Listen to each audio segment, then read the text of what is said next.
This meeting of the Community Development Board is called to order on December 17th, 2024. Please join me and stand for our Pledge of Allegiance.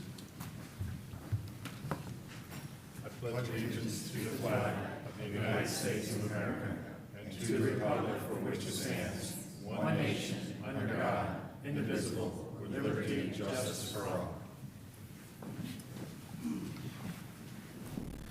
This board consists of 7 members and 1 alternate who are appointed by the City Council and serve voluntarily. I am John Quattrocchi, and I will ask the other members and the staff to introduce themselves, beginning on my left. Andy Park, Kurt Heinrichs. Jay Danio, attorney for the board. Rosemary Kowalski Park. Matthew Midge, Assistant City Attorney. Lauren Matzke, Planning and Development. Mike Mastrosario. Andrew Hupp. Michael Boutsikas. Please remember to turn off your cell phones so that they do not become a distraction during the meeting. Please also refrain from having conversations in the room so that we might hear all the testimony given today. To ensure a complete record of this board's actions, we ask that each individual wishing to speak, including the applicant, speak into the microphone at the podium in front of us. Clearly spell and state your name for the clerk. Now I'll ask all those in attendance today who plan to speak to please rise and be sworn in by the clerk.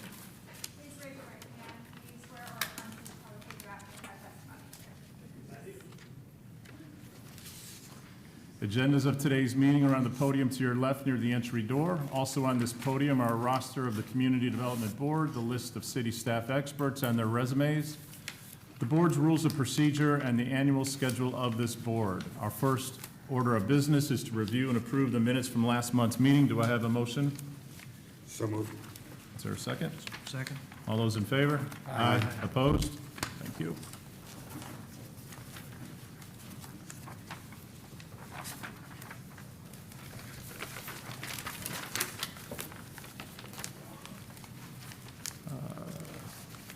At this time, there's an opportunity for citizens to be heard. Is there any person wishing to address the board on a matter that's not on today's agenda? Please come forward, state your name, and spell it for the clerk. Good afternoon. I'm Bill Jones, and I've been here before, and it's another trip to thank you for what you're doing. And a brief story. My family and I went over to Magic Kingdom on Saturday. It's been a long time since I've been there. Traffic was horrific on I-4, yet when we were inside the Disney property, the crowds were managed, resulting in a quality experience through their attention to small details. And you could see that in a lot of where they had people to help you move from one location to the other, the way they facilitated photographs. And those are an example of their mantra, everything speaks. And when the current development code was written in 1999, the intent of the city manager, Mike Roberto, development consultant, Charlie Seaman, and the council was to allow more flexibility, but consistent with small details and provisions of the code to ensure that new development or redevelopment fit in.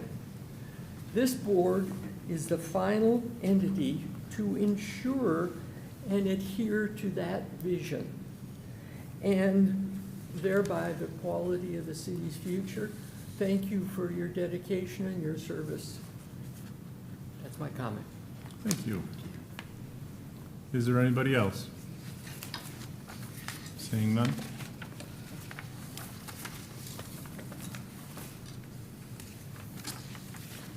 Our first order of business is to continue item 1, case FLD 2024-09020. There is a request to continue this to the next regularly scheduled CDB meeting on January 21st, 2025. Do I have a motion from discussion or a motion from the board?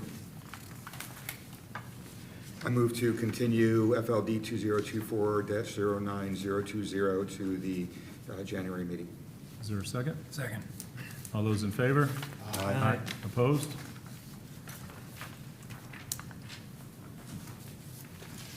This board has adopted a consent agenda format, and the consent items are identified as such on the agenda. Consent agenda items are those items for which the Planning and Development Department recommends approval, and the applicant is in agreement with the proposed conditions.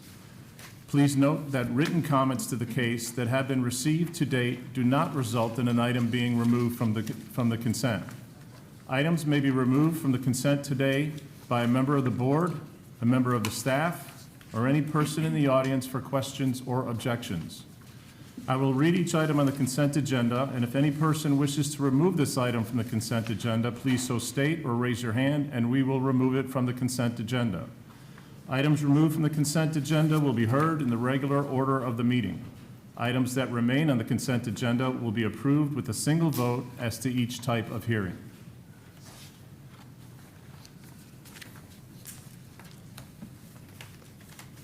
Item 1, case FLD 2024-09021 at 693 and 699 Bay Esplanade.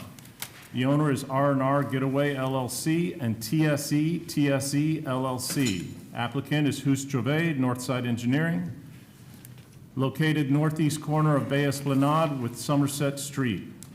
Requesting flexible development approval to construct a 6-unit resort-attached dwelling in the Tourist Zoning District and the Old Florida Character District of Beach by Design for the properties located at 693 and 699 Bay Esplanade.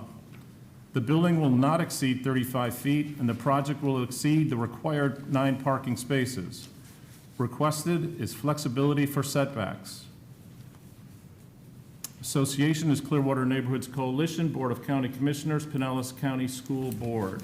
Assigned planner is Melissa Hawk Baker. Does anyone wish to have this? Yep. Did I do something wrong? Excuse me. Actually, staff would request that this be pulled from consent because we have 2 additional conditions of approval that we would like to incorporate that were not added already into your staff reports. So those would be presented for your consideration. Okay. Thank you. Item 1 is removed from consent.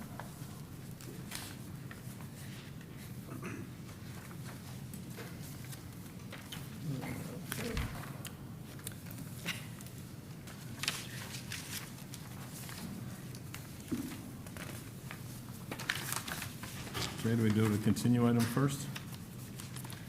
The continue items will go first, so now you'll just reverse the order of items. Start with your level 2 procedures and then begin with your continued item.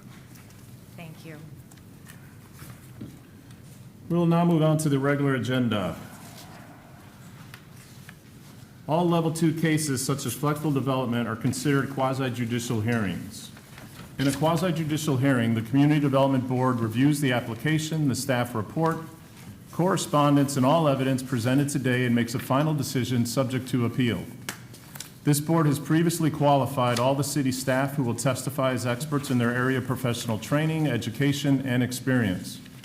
The list of city staff experts and their resumes are in a handbook on the podium near the entry door. Any other professionals who desire to be qualified as an expert witness shall so request at the beginning of the case and present a resume to each board member. The board shall determine whether or not to qualify the person as an expert and in what field of study. At the beginning of each level 2 case, I will ask for anyone who wishes to request party status to come forward and state your reasons. Party status may be granted if the person requesting such status demonstrates that they are a substantially affected person. The board will then determine whether or not to grant party status. Then the case will proceed as follows. We'll have presentation by planning and development staff, then presentation by the applicant, then presentation by persons with party status. Cross-examination of witnesses by planning and development staff, then cross-examination witnesses by applicant, then cross-examination of witnesses by persons with party status. Comments by the public, 3 minutes per person. Closing remarks by the planning and development staff. Closing remarks by persons with granted party status.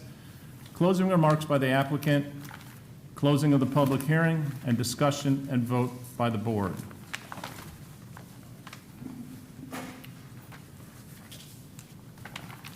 Our first level 2 case item is FLD 2024-07017 at 691 Harbor Island. The owner is Brook Enterprises LLC. Representative is Brian J. Unks Jr., McFarland, Ferguson, and McMullen.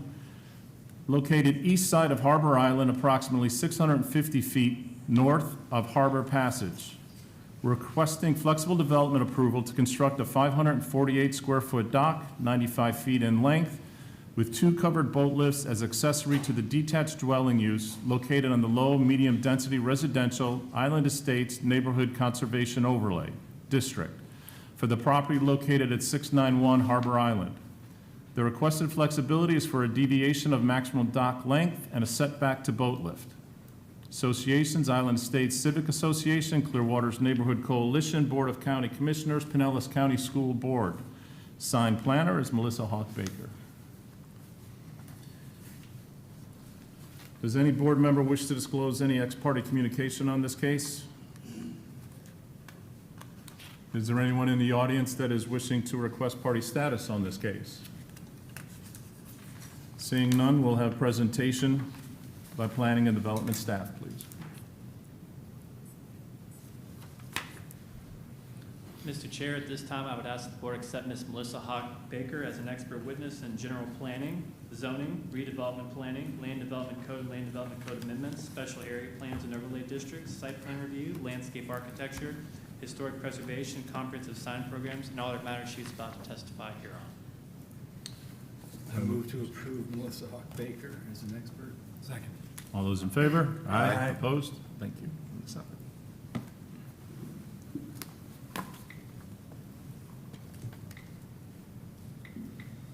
Hi. Hi. Excuse me. I'm not finding my PowerPoint. Right here. Oh. No, it's the other one. Harbor Island. I don't know what this is. That's your one, and this is the applicant's. Right, but there's another one. I'm supposed to be two. Sorry.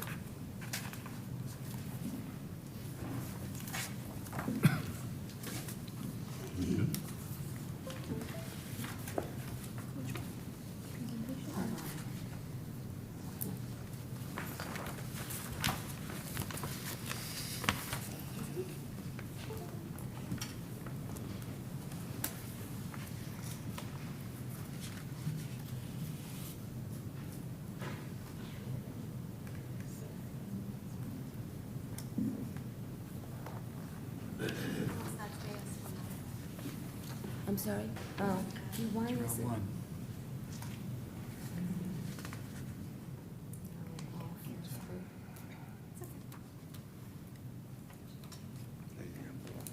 Okay, sorry about that. Good afternoon, my name is Melissa Haupt-Baker. I am a planner in the Planning and Development Department. The case before you today is case FLD 2024-07017 at 691 Harbor Island. The request is to construct a new dock. This is a property that sat vacant for since about 2008. And there is a single-family home currently under construction. And the reason this is coming before you is the length of the dock and the boat lift setback under our Community Development Code, Section 3-601, subsection C1G. Requires that it go through this level 2 planning application. The location, as you see on the map, is located on one of the fingers of Island Estates, and that's on the east side of Harbor Island. It consists of one parcel. It has 80 feet of waterfront property length and approximately 1,000 feet of waterway open to the east. It is located on the east side of Harbor Island, and it is in the Island Estates Neighborhood Conservation Overlay District. And the zoning is the low-medium density residential district. And of course, it's with the overlay of the Island Estates Neighborhood Conservation Overlay District plan. And the future land use is residential urban. The surrounding uses are all the same, and the majority of the single-family homes feature existing docks. The application, when submitted, the applicant included a benthic survey, which is up on the screen. One of the images from that survey details where the seagrass beds extend. And so it's the pink dots and the sort of shaded, clouded area. That is the area where there are seagrass beds, and they extend approximately 60 feet out from the seawall. And construction is prohibited where seagrass beds exist. The proposed dock layout, in order to provide access to the boats as well as to the home, there is a 4-foot wide walkout that will be of a opacity which will allow sun to continue to penetrate through it so as to not kill the seagrass beds. The two boat lifts, one on each side on the north and the south, will then extend out with the maximum length extending out to where the covered roof areas are for each of the dock lifts. A boat lift is the only component of a dock that the code allows a roof to cover it. And so they are proposing each of the boat lifts will feature a covered roof, and the boat lift that's proposed on the south side is the creating the setback issue. The code requires a minimum of 10 feet for a side setback, and the setback is around 5 feet. The boat lift to the north features a 20-foot setback, and that complies. So it is the two-dimensional items that they are not able to meet, which is the length. The typical by right length permitted would be half of the waterfront property length, which is 40 feet. And then you can go up to an additional 50% of that through a level 1 administrative review, which gets reviewed by the director of the department and requires that each of the adjacent property owners to the north and the south have already submitted their notarized letters of no objection. This application does include a notarized letter of no objection from the owner to the north and the south. So if it wasn't for the setback issue and the length, it's a project that could have been approved administratively. So the level 2 deviations, it is the 5-foot south side setback where 10 feet is required. It is a length of 95 feet where 40 feet is the by right permitted length, or the 60 feet would have been permitted through an administrative level 1 review. The harbor master has reviewed this and supports the request and has stated that there will be no navigational issues. And staff, that would conclude my presentation. If there's any questions, I'm happy to answer. You stated that development is prohibited where seagrass beds are located. Correct. That's in our code?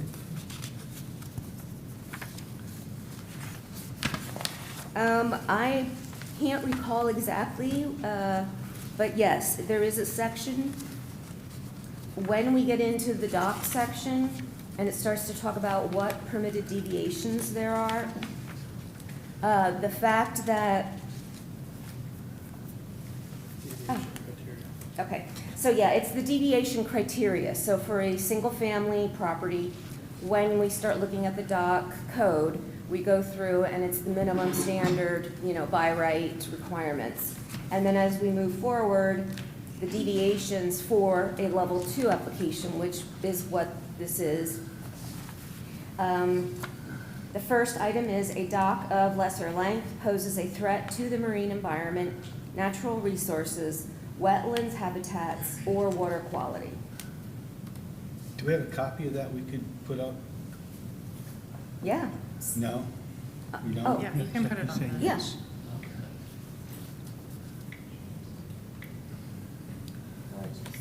just put it right there. Give me a second. Thank you.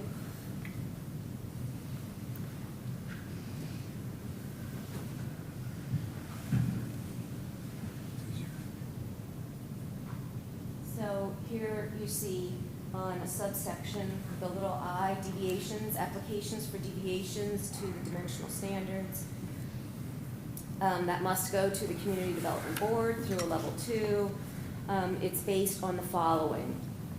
So you've got the 2 items at the bottom of this page, and then it continues on to the top of the next page. Do you want to see the? So you made the observation that this is if it was a smaller dock, it would be a threat to the environment? Is that your position? Well, so with When the you made that design, statement? with the design as submitted, if they were to shorten the dock, the walkout, you would end up with both of the boats, and the covered roof area would be over the entire area of the seagrass beds. Because once again, the seagrass beds extend out approximately 60 feet from the seawall. And that would be the maximum length permitted as an administrative review. So if it were 60 feet, that was the maximum length, they wouldn't be able to have the boat lifts and the covered roof area because it would impact. It would be literally right over the seagrass beds. So this application is because there's a hardship? Is that you're opining that this is a hardship for them to put in a certain length boat, or they can't design it a certain way, or is that why we're So where the we are way with it? that our code is written, it doesn't include that nomenclature. It directs us to looking at the dimensional items, the permitted deviations that the applicant must prove, and then there's also general applicability criteria that everybody must also address. And the applicant provided sufficient information, which I know Brian will go over in detail for you about how their application is consistent with every item that's in the code. Got it. So it's not a hardship issue. That's not the way the code is written. It doesn't.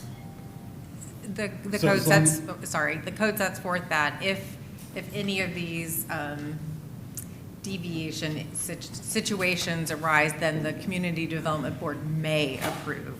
So if it's one of these things, then we bring it to you. And then we review against, does the situation exist? In this case, yes, there are seagrass beds, so yes, that deviation criterion is met, and then we also review against this general applicability criteria related to the character of the area, et cetera. Because the character is obviously a lot shorter in terms of dock length. Pinellas County, they have 8 different criteria relative to seagrass beds, depth, et cetera. They do their own seagrass study. We don't. Correct. We're taking this for face value and extending 100 feet out, and we have testimony or a statement from our marine manager that this isn't a hazard, when we're deviating another 50, 60 feet going out. Seagrass isn't the only criteria that Pinellas County, and they control what happens here. And the applications, Pinellas County is the issuing entity for all dock permits.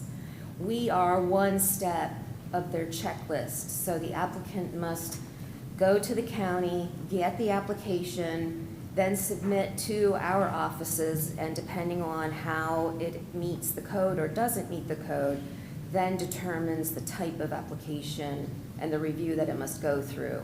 Once they are successful with the city's review, then they are able to formally submit to Pinellas County. So there's no other option but then to extend 100 feet out? You can't go parallel to the seawall with your lifts or anything to that nature? Do we look at that, or that's just ignored by us? Well, I think the applicant and through Brian's testimony will go over how the project, if it were designed that way and the boats and boat lifts were horizontal or parallel with the seawall, there would most likely be navigational issues with each of the adjacent property owners. Yeah, I would defer to the applicant I'm just for wondering those how staff questions. use it, because we hear docks all the time, and We don't have code requirements that talk about size of boat lifts or other things like that. So, and we're not design experts, so we do not get into that aspect of it outside of the standards that are in the code regarding to how long it can be, how wide it can be, where is it placed on the property, and if it's asking for a deviation, are they showing us information that, meets the criteria for them to request a deviation, and then which direction does it go? Does it go to, is it an administrative approval at level 1, or is it a level 2 approval, which comes to the board? so we've opined, staff has, that this is a threat to the marine environment. Can we make that statement today? This is a threat to the marine environment, and that therefore everything has to be outside of Well, this supposed parametric survey that when you look at the aerials, when we brought that up before, I don't think we'll see that document today. We have accepted that they have provided a benthic survey that demonstrates that. We, have other reviewers, but ultimately, your questions to them, I think, belong to the applicant. We've accepted that they have provided a survey by someone certified in doing that, or, based on their credentials or information that are given to us. We've accepted that as their evidence. Because this is an extreme precedent that I think we have two people. Scott Bellick, was he contacted and told that we're having a hearing today? You said March 25th is your response to him of 2025. I'm not sure what you're referring to. What he's referring to is the last hearing when we continued it, we didn't put a definite date on it, but the request was to continue it to March, but we just continued it. And it's back before today, so he's wondering if the people who raised objections New were notices. notified about today's hearing. New notices were sent out, so anyone who They received were. a mailed notice prior That's to where he were was sent getting new to. notices. Properly Thank you. advertised in accordance with the code. Yes. Well, Yes. And then there was an objection that came forth after the last hearing that they objected to it. Now they don't object to it, one of the adjoining property owners? I think that Brian will maybe be able to touch on that. For the benefit of the board, let me jump in here also. This is an application, correct me if I'm wrong, that was continued as a result of a tie vote, right? This was not continued at the request of the applicant or the request of the city. this one was continued at the request of the applicant. At the request of the because of the applicant. objections that were raised. Okay, do I have the And wrong that's one? the email thread shows. Okay, Yes. all right, I just wanted to make sure I had the Another right one one was, in my mind. the one that was continued today was because of a typo, I think. Correct. Fair enough. Thank you for that. I think I read them. Anything else? I think we'll. Thank anybody you. else? Yep, Thank you. thank you. Presentation by the applicant, please. Mr. Chair, before we start, I have some expert witnesses to have you all review and consider, and some handouts here. And these have been provided to staff ahead of time.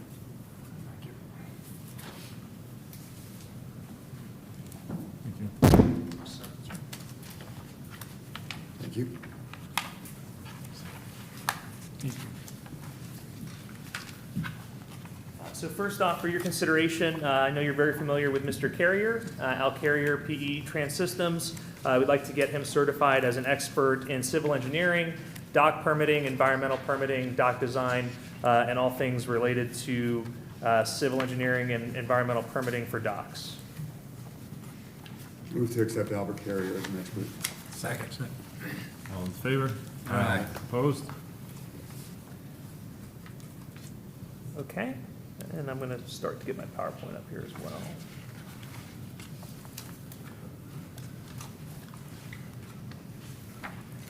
Okay, and then secondly, we have Rebecca Barkdahl. She is a senior environmental scientist and marine biologist from Quest Ecology, and we'd seek to have her certified in marine biology and environmental sciences, including all topics related to the benthic survey, seagrasses, and the ecosystem that we'll be discussing with this application. Is there a motion? Is there a motion? I make a motion to accept Rebecca Barkdahl as senior environmental scientist. Second. All those in favor? Aye. Opposed? Thank you. Thank you, sir. And just to start, procedurally, this application did go in front of the board in October. There was a 5-member board. We did have a hearing. There was no public opposition at that hearing, and the application was continued as a result of 3 votes in favor of approving the application and 2 votes in favor of denying the application. Because we didn't have a 4th vote after the hurricanes, it was automatically continued to November. And then on the morning of the November hearing at 10:30, the city staff received an objection email from the son of the neighbor that lives to the south, who has the 5-foot setback. If we could put up the overhead. My clients did meet with the neighbor and his mother, or the mother is the property owner, but the son and the property owner. And the very next morning, they withdrew their objection. They say they understand the abundance of seagrass as the reason for the extra length of the dock. We have no further objections, and please allow them to move forward. So in your packet, at the last hearing, we talked a lot about why do we have a benthic survey? Why do we care about this? You know, what's the difference between all the docks that have been approved historically in Island Estates, and why does this one have to be so long? Well, Pinellas County Comprehensive Plan, water and navigation element dictates it. As Ms. Hogg-Baker said, Pinellas County is the ultimate issuing authority. If I get a dock approved by you that violates their rules, they will deny it, and I will have to come back and get you to approve a modification, which is something that we try to avoid. The relevant pages I've highlighted here are pages 6 through 9. This is the Pinellas County Water Navigation Guidance Manual.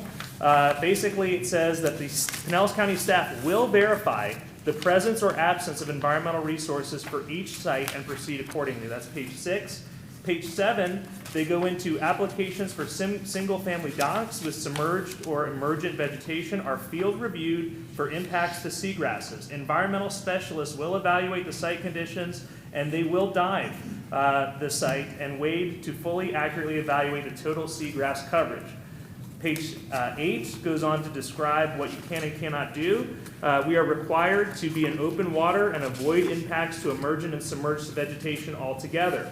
If not, we're required to redesign the project to completely avoid impacts to beneficial resources. Now, what can we have? We can have a 4-foot wide walkout. That's all we're allowed to have. So to answer Mr. Hupp's question, we cannot have parallel docks to the seawall because that's where the seagrasses are. We can have a 4-foot wide walkout. That's as wide as we can get. My client doesn't want to have a 4-foot wide walkout 90 feet out. That's going to be, not convenient for that person. But we have to design the dock to current code and to the current law. And this is the law and this is the code that's being applied by Pinellas County.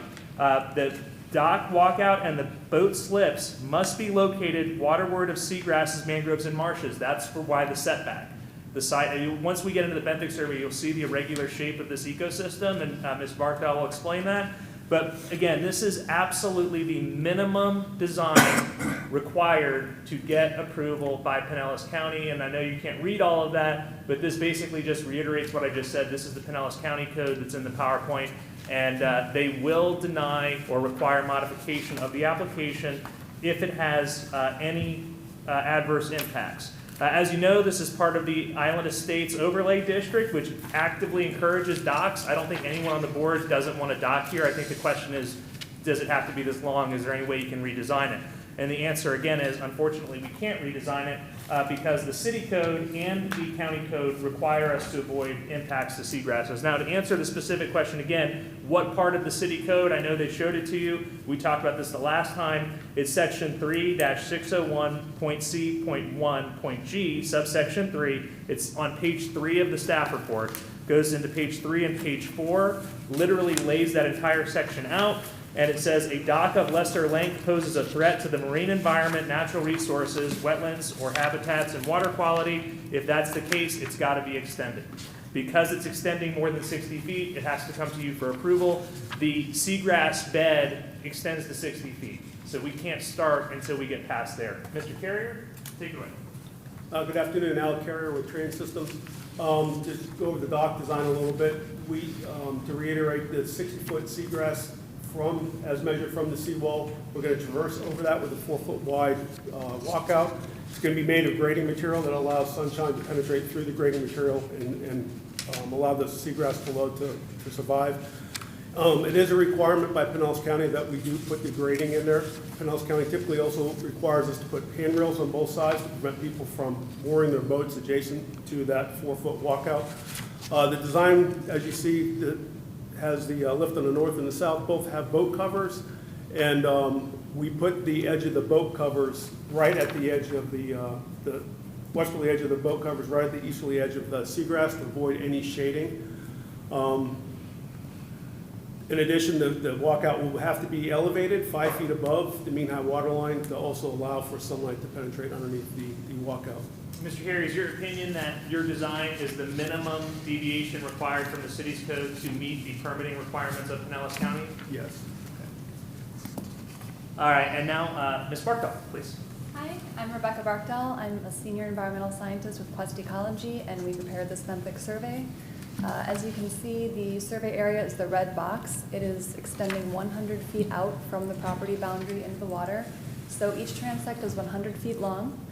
We spaced them 15 feet apart, and along each transect, we stopped at 15-foot intervals and surveyed the area 1/4 meter squared in front of us. So one of us was snorkeling, every 15 feet, stop, look at 50 centimeters by 50 centimeters ahead of you. Looking down on that quad, you assess whether or not seagrass is present. If it is present, which species, and you assign a % cover. Any other benthic organisms, such as oysters, would have been recorded also. In this case, we had 56 total quadrats, and seagrass was present in 21 of those. We also observed coral and drift algae. So here are some photos of, we only saw one species of grass, and it was manatee grass. These are some representative photos. You can see that there was some sandy shell substrate out there, bare, and then also manatee grass. And this is more manatee grass, and then here's one of the corals that was observed near the seawall. And is this similar to the process that Pinellas County will go through to verify your work? In other words, they will, when they snorkel it, is that kind of the process that you look to emulate so that you know what they will find and that they will accept your findings? Yes, this is a standard benthic survey that we've done all over the state for different clients. Thank you. All right, so I know we've talked a lot about precedent. As you know, these applications don't create a legal precedent, but I also understand that people that want things to be approved are going to come back and point to the things that have already been approved, right? So you had almost the exact same case on the same street in 2023, 873 Harbor Island, the Snyders. That dock was approved at 82 feet in length because of the seagrasses. We had this exact same conversation. It literally is almost word for word the exact same application. That dock, by the way, has an 80,000-pound boat lift. The city doesn't regulate boat lift size. It's not part of the code. You're not approving a boat lift today. It's not part of the application. Neither are the roofs. This is the Snyder's dock. This was 873 Harbor. You can see the seagrasses extended some 36 feet. In this case, the seagrasses extend 60 feet. So this is the general applicability criteria. Again, it's important to note when you're talking about compatibility, none of the neighbors object. And these are the same standards that have been applied to all of the dock cases I've had going back to 2019. I understand that dock cases can be controversial, but I think it's a testament to my client and our team that you don't have anybody here objecting, and particularly both neighbors have reiterated their support, and we've worked very hard to make sure they understood that process. So again, this is the specific section of the city code that requires us to do this. It talks about the protecting the environmental resources and extending the length because of the environmental resources. At this point, I'd like to reserve the balance of my time for closing and answer any questions you have. Thank you. Any questions of the board? Any clarification? Yeah, I'd like to ask on your statement about seagrasses. We're extending the dock, walkout, so the internal platform both slips are located waterward of seagrasses, mangroves, and marsh. If site conditions do not allow for the platform of both slips to be located waterward of the seagrasses, such as where navigational concerns prevent the lengthening of structures or where seagrass beds extend too far, I'll emphasize too far, to reasonably extend the dock, then the application is revised to place the boat slips in the best possible depth. Now that's the county, where it says there's a reasonable application where in the best possible depth. Y'all didn't talk about depth at all. And so the question I have, Brian, for you is, you didn't present that. Is that a relevant item that is encountered when you go to the Pinellas County Which page are you on, approval Mr. process? Huff? Page 8? Page 8. Item Yeah, go ahead, Hal. So Pinellas County also requires that you have adequate depth between the bottom of the vessel and the seafloor. On this particular project, we did do a bathymetric survey. The location of the two lifts, there's about 5.5 to 6 feet of water depth at mean low tide, meaning they could have a boat with a 3-foot draft over the lift and still have adequate depth to not interfere with the seafloor bottom when they lower the lift down. Is that what you're getting at? Well, what I'm getting at is the county's criteria is pretty substantive. They do their own survey, their tests, and they place the boats in a certain area. And if it's a navigational issue, which I believe it is, when you keep extending these docks all the way out, we haven't heard from staff that says, well, we're going to protect that navigational issue which exists when you're extending way out and you have careless people on jet skis, et cetera, that I read about every day, in my travels in the boating industry. And I talked to the head that permits this, and the seagrass is just not the one criteria that they evaluate. They evaluate the 10 different ones, and that's what it says in here. And so, you didn't present that. You said specifically this is just a seagrass issue. Well, it doesn't state that in here. Well, it says that they will deny the application if we have It adverse says that impacts. as well. It says that they will make place us. the boats in the best possible depth, but also says that, I've talked to her, and they'll mitigate the seagrass if you have possible, adequate depth for the growth of that. Well, my understanding again is that the harbor master has opined it's not a navigational issue, so I know you disagree with that personally. I don't think Pinellas County is going to consider it a navigational issue. If we could shorten the dock, we would, but they're not going to approve it. I mean, we've done this dozens and dozens of times with Julie Sims. I've got a meeting out there in person on another project. They're very strict, not just seagrasses, mangroves. I mean, it is extremely strict in terms of any kind of environmental resources with water and navigation. So I don't have any evidence from the county that they're going to consider it a navigational hazard. The city certainly doesn't. I respect and understand that you have a difference of opinion on that. And there are 3 objections that we do have written in the record. Yeah. Yeah. Just to clarify, because you state that there aren't any. Right. Nobody's here, right? And notices did go out because the lawyer for the neighbor to the north emailed me last week just to confirm it's the same design, and it is, and she still supports it. So that's the northerly neighbor. I just wanted to clarify that. I appreciate it. Thank you, sir. Anything else? Cross-examination of witnesses by planning and development. No cross. Okay. Any cross by applicant? No, thank you. We'll now have any comments by the public on this matter. Is there anybody in the public that wishes to speak? Please come forward, state your name. Seeing none. We'll have any closing remarks by planning and development. No closing remarks. All right, closing by applicant. Thank you again, Mr. Chair. I'll be brief. I know this is the third time this case has been before you. Again, the first time we had a 5-member board after Hurricane Milton, and it was a 3-2 vote to approve. We got a lot of feedback at that hearing. We went back and we got with Pinellas County. We provided the handbook, the evidence, why are we doing this? It's not because my client wants a 90-foot dock. Again, a 4-foot wide walkout is very inconvenient for somebody to drag stuff and inflatables and coolers and all the other stuff, right? So this is what is now being required by Pinellas County. And it's also required by the city code as it relates to the dock length and not approving the dock length. I can't get to the county to do permitting until we get the approval of this board.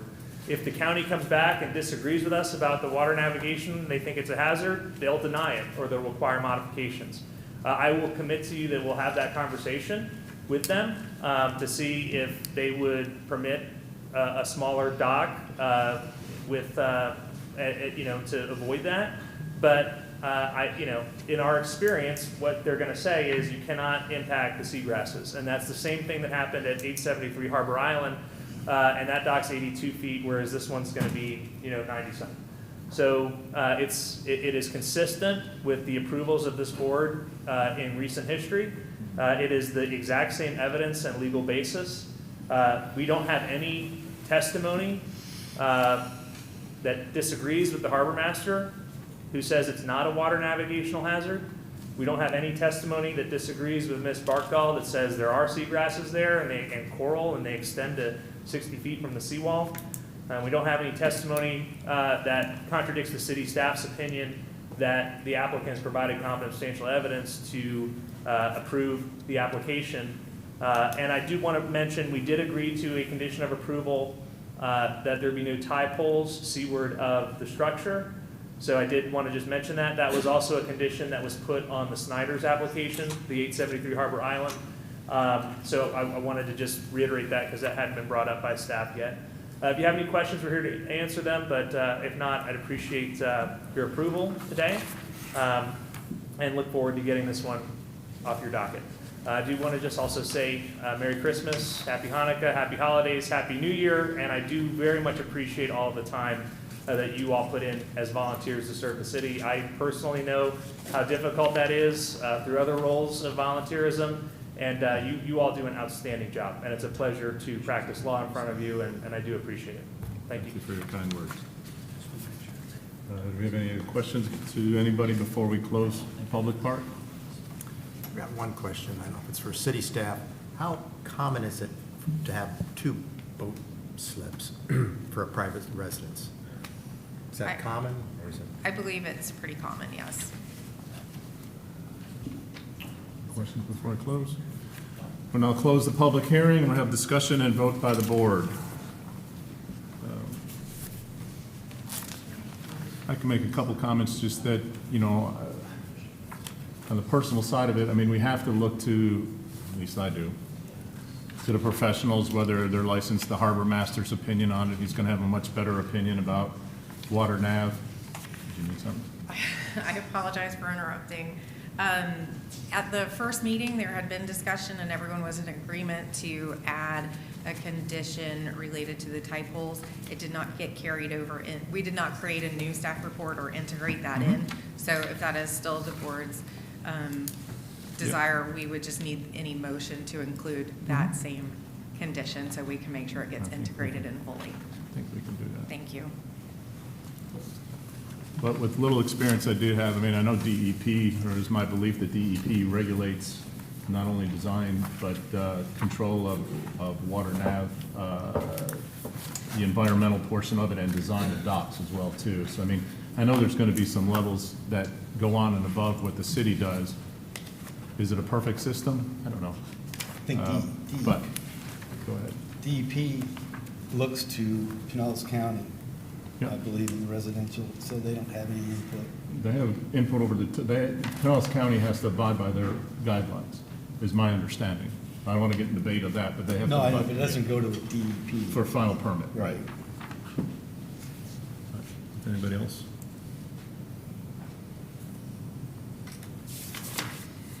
I move to approve case number FLD 2024-07017 based on the evidence and testimony presented and the application the staff report in today's hearing. Hereby adopt the findings of fact and conclusions of law stated in the staff report with conditions of approval as listed, including the condition for the typos that had been previously mentioned. I'll second it. All those in favor? Aye. Opposed? Those. Just for clarification, there will be no tide pools. Correct. Waterward are the No, proposed no. structures. Thank you. Thank you.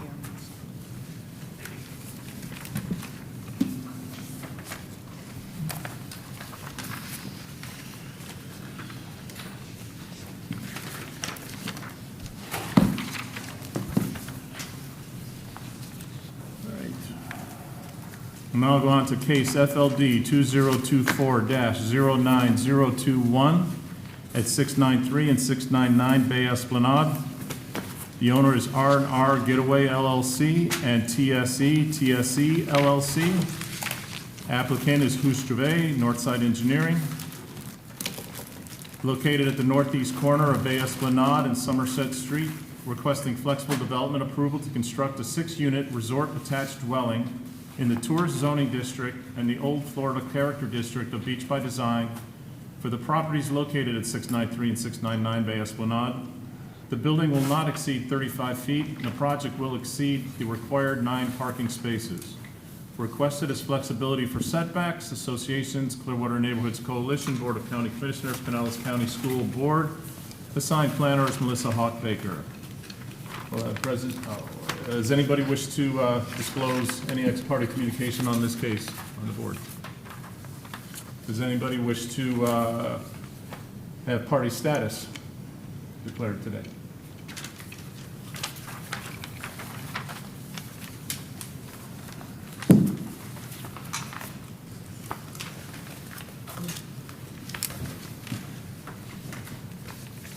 My name is Martha Burke, and I'm requesting party status as a member of the Clearwater Beach Association. I have been asked by the board of the Clearwater Beach Association to monitor the infill of density in the Old Clearwater District. Does she need something in writing from that? Or? Typically, would require something in writing when we have associational representation. Our rules don't specifically provide for it, so it really be up to the discretion of the board as to whether you permit party status in that circumstance. Ms. Burke, did you personally receive notice of this hearing today? No.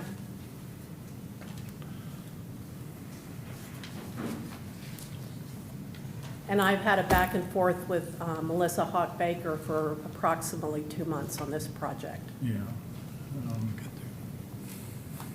You have an email, I think, that I wrote yesterday. We do. You weren't personally notified of? No, I was not.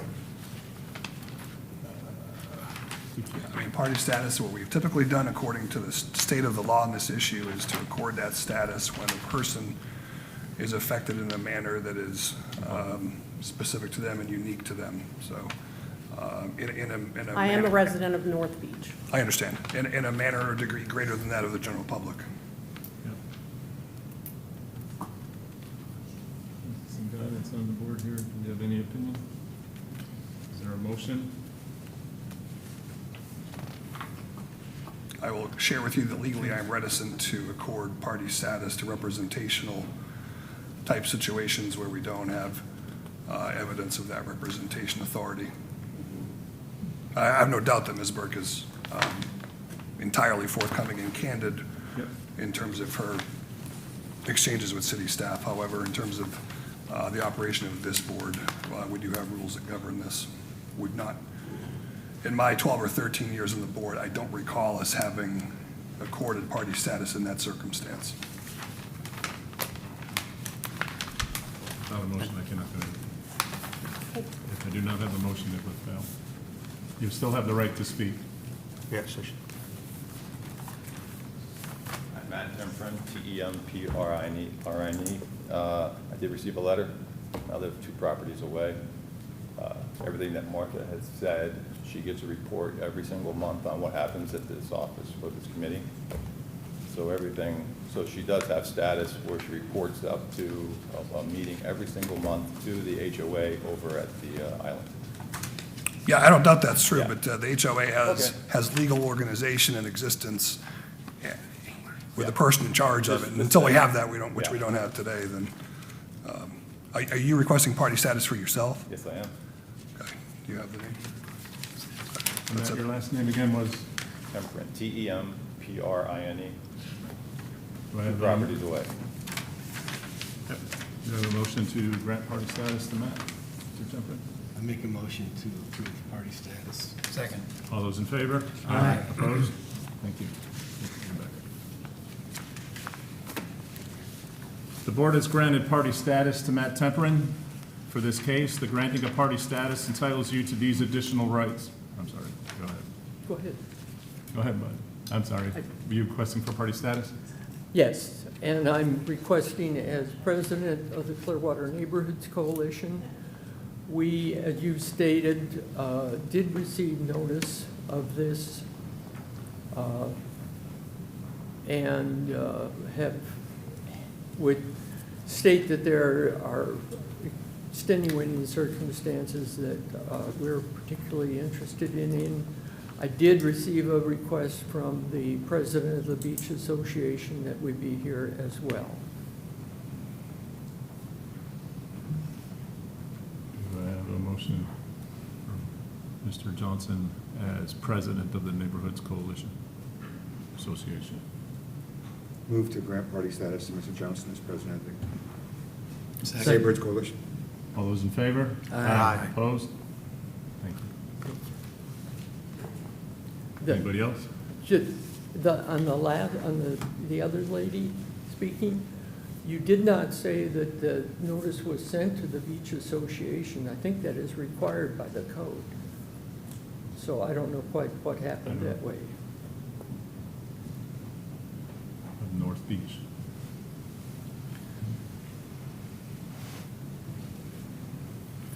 At this time, the board has granted party status to Mr. Temprin and Mr. Johnson as president of the Neighborhoods Coalition Association. For this case, the granting of party status entitles you to these additional rights. Personally testify, present evidence by documentary submittal, present witnesses, conduct cross-examination of any witness, present argument, appeal the decision of the board to a hearing officer, and/or to a circuit court. We'll now have presentation by planning and development staff on this matter.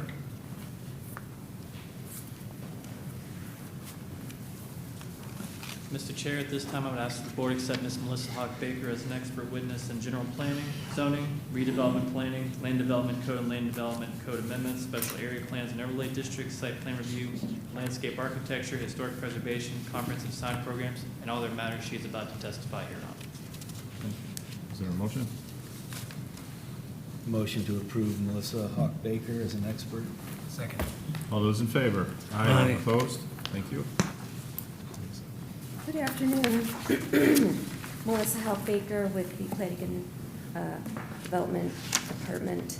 The case before you is FLD 2024-09021. It's for the properties at 693 and 699 Bay Esplanade. It will consist of the house that you see in the first image. That is at 699. 693 has already been removed from the property, so that is a vacant parcel. And this project would propose demolition of the structure that's in the image. The location is 2 parcels on the east side at the northeast corner of Bay Esplanade with Somerset Street. There is an existing pool in the rear yard of 699. It is a pool that was permitted under a building permit BCP 2020-120156.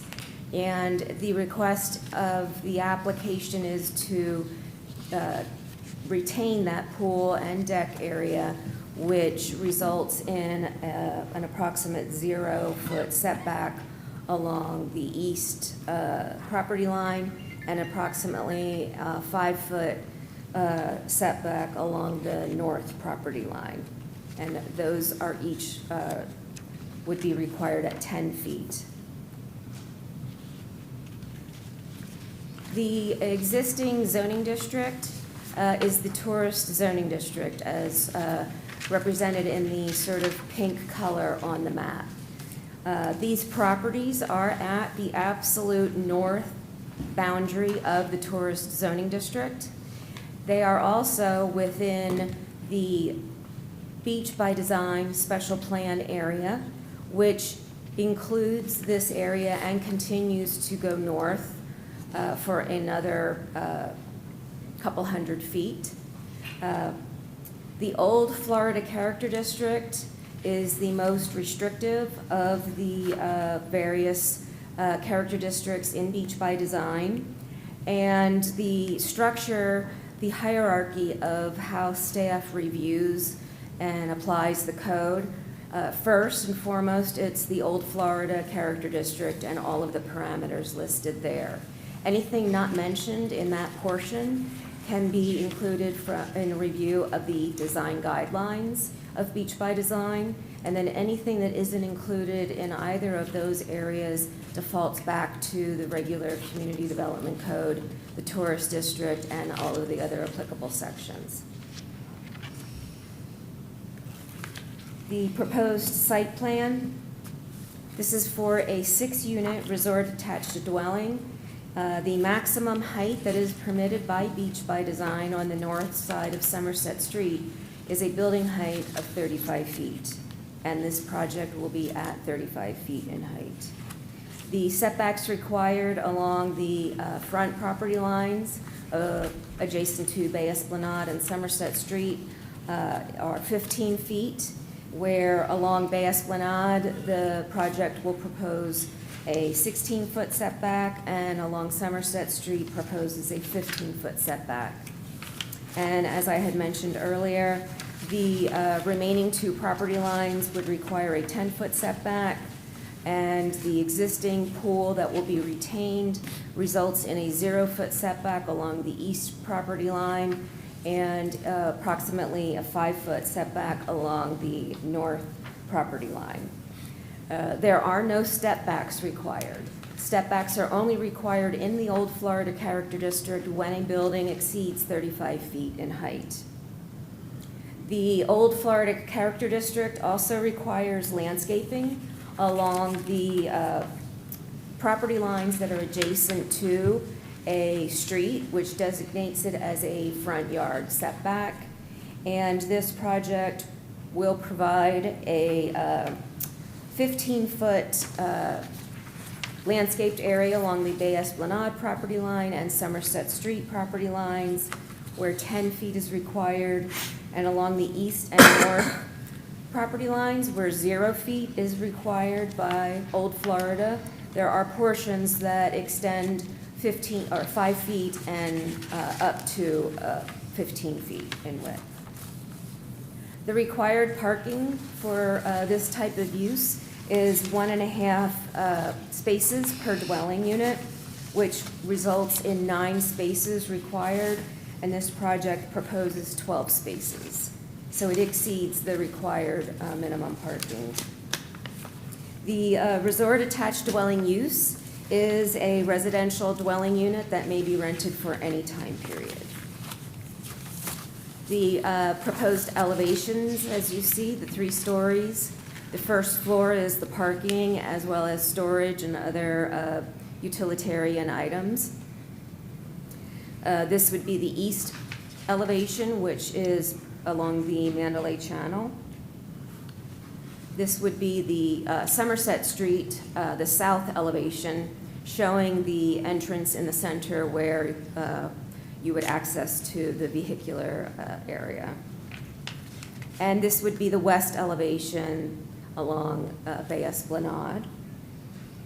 The applicant has agreed to 2 additional conditions of approval, which are detailed, the first one being in the slide that you see before you, and that is an additional condition of approval for landscaping, that they are going to go up and beyond the very bare minimum of what would be required. And staff is satisfied with the arrangement that has been reached, and the applicant has agreed. The second additional condition of approval is regarding the solid waste. The solid waste department was involved with the developing of this issue, and the applicant met with staff via email and telephone conversations. I'm happy to read it if that is necessary, to read it into the record. The first one, let me go back to slide 6, which is with the exception of areas identified with site improvements and within site visibility triangles, the landscape plan shall be modified to supplement the proposed trees and palms with additional shrubs, installed in 3 rows spaced 3 feet apart at a minimum height of 3 feet in height, meeting the space requirements pursuant to CDC section 3-1202, subsection B1 of the Community Development Code, with increasing heights from the property lines.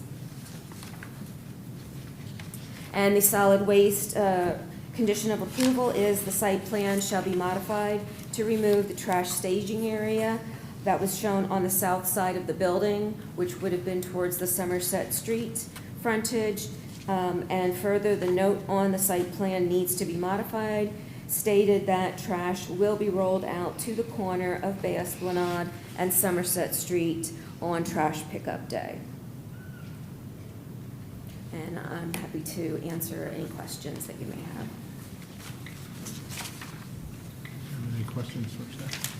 What is the deviation that we're requesting? So in the tourist zoning district, this use is listed as a level 2 use, and it is because of the reduced setback of the existing pool and deck area that primarily is impacting the request to come before you. To clarify the height, the physical height, you're measuring from first floor flood at 11 or something? Is that Correct. what The you're way doing? the Community Development Code in the definitions section, there's a definition of how we measure height. And yes, height is measured from base flood elevation with 2 feet of freeboard, which is considered design flood elevation, and then that's where height is measured from that. And what is that, do you know? Do you know what the? I'm not sure exactly what their elevation, I'd have to go through and go back and look at the plans. 11, 12 feet, so you're at 46, 47? Yeah, I'd have to, and I'm sure the applicant will be able to. Because the grade's probably at 4. I know it's a low area right there, 4 feet. I live 6 doors up the street, so Okay. I'm well aware of. Are there any flood issues that they're required to adhere to? Because there's a pump like a house away to pump the street out. Have we looked into that? That is not, I mean, utilities, the utility department, there's a representative on the development review committee, so they review all of the plans, as well as the plans and revisions that come before you, and then the building construction permitting process they are also involved with review of. So that would be factored into their reviews. Okay, so. And it wasn't brought up as something that was a significant issue the applicant needed to address. So I know that road is well below seawall grade, and they pump it out, and, you know, it's never been addressed, and it's right there. it influences where the grades are set, et cetera. But I didn't Right. know if the city looked at that or not. And you mean, so in terms of things that are in the public right-of-way for changes to like the elevation of the roadway, that is all stuff that would be handled by the Public Works Department. Okay. And we do have a representative from their department if you, I'd love to hear what their plan is for that.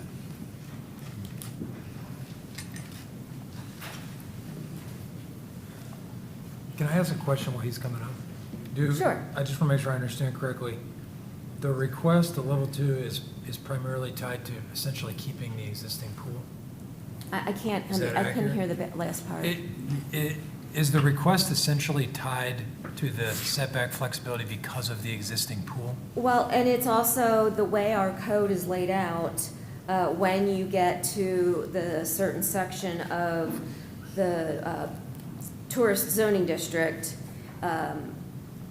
depending on the amount of flexibility that is required for the project, then determines the level of application. And the code, I can pull it up for you. It's, why is it you can find everything except when you actually need to? Take your time. Well, it's under section 2-803 subsection L. So, excuse me, table 2-803 is the level 2 section for the uses that are permitted as a level 2 use. And this is a level 2 permitted use. And when you get to what the setbacks are allowed, yes, it is the amount of setback reduction that they're requesting that bumped it to the level 2. And I'm sorry if this is, I just want to make sure I understand what I'm voting on today. If the pool was not an issue and there was not a setback requirement there, would this be before this board today or no? With it being the exact same design, Yes.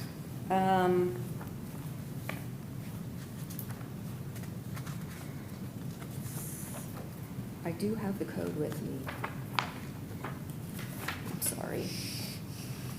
I don't mean to put you on the spot. If you want to Nope. discuss utilities while she's looking, that's fine. So, a level 2 as a resort attached dwelling use does appear in other charts within the tourist zoning district. And it is because of that setback. The only way to go down to a 0-foot setback for a side yard is to be under the chart of the table in CDC's table 2-803, which is a resort attached dwelling with a 0-foot. As a level 1 use, they would not be able to ask for such a reduced setback. So yes, I guess if the pool were eliminated and they were able to meet all of the other requirements as a level 1, we wouldn't be here today. Did you have something else? No. I have another question for you. Currently, the house seems fairly new that they're going to tear down. What is the current setback now between the two properties, between 699 and 701? Well, I can tell you that regardless of what the setbacks are, the use as a single-family detached dwelling unit, that use is not permitted in the tourist zoning district. So if somebody wants to do that type of use, this location is not the appropriate location. So this project will eliminate an existing non-conforming use because a single-family detached dwelling is not permitted. Now, if you go, a few feet to the north and you transition over into the low-medium density residential zoning district, then yes, a single-family detached dwelling is a permitted use. I did not evaluate the setbacks because the structure is slated for demolition. I do have the copies of the permits for the pool, which would include a survey.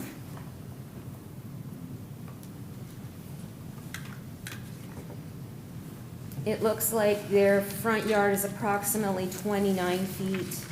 The side yards are 11 feet minimum. And the rear area is approximately 30 feet, except for the pool, which is at 0. And that's also, the pool is less than 12 inches above grade, which allows it to be within the required site visibility waterfront triangles, which is to help protect the view and the types of items that are allowed to be placed in a site visibility triangle. And one of those is a pool deck at a grade elevation of less than 12 inches from grade. Are they required to put in a new seawall as a part of this?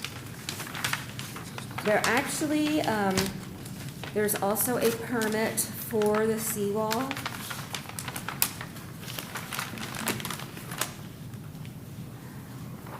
So the seawall was done in 2020, and that was under building construction permit BCP 2020-100-459.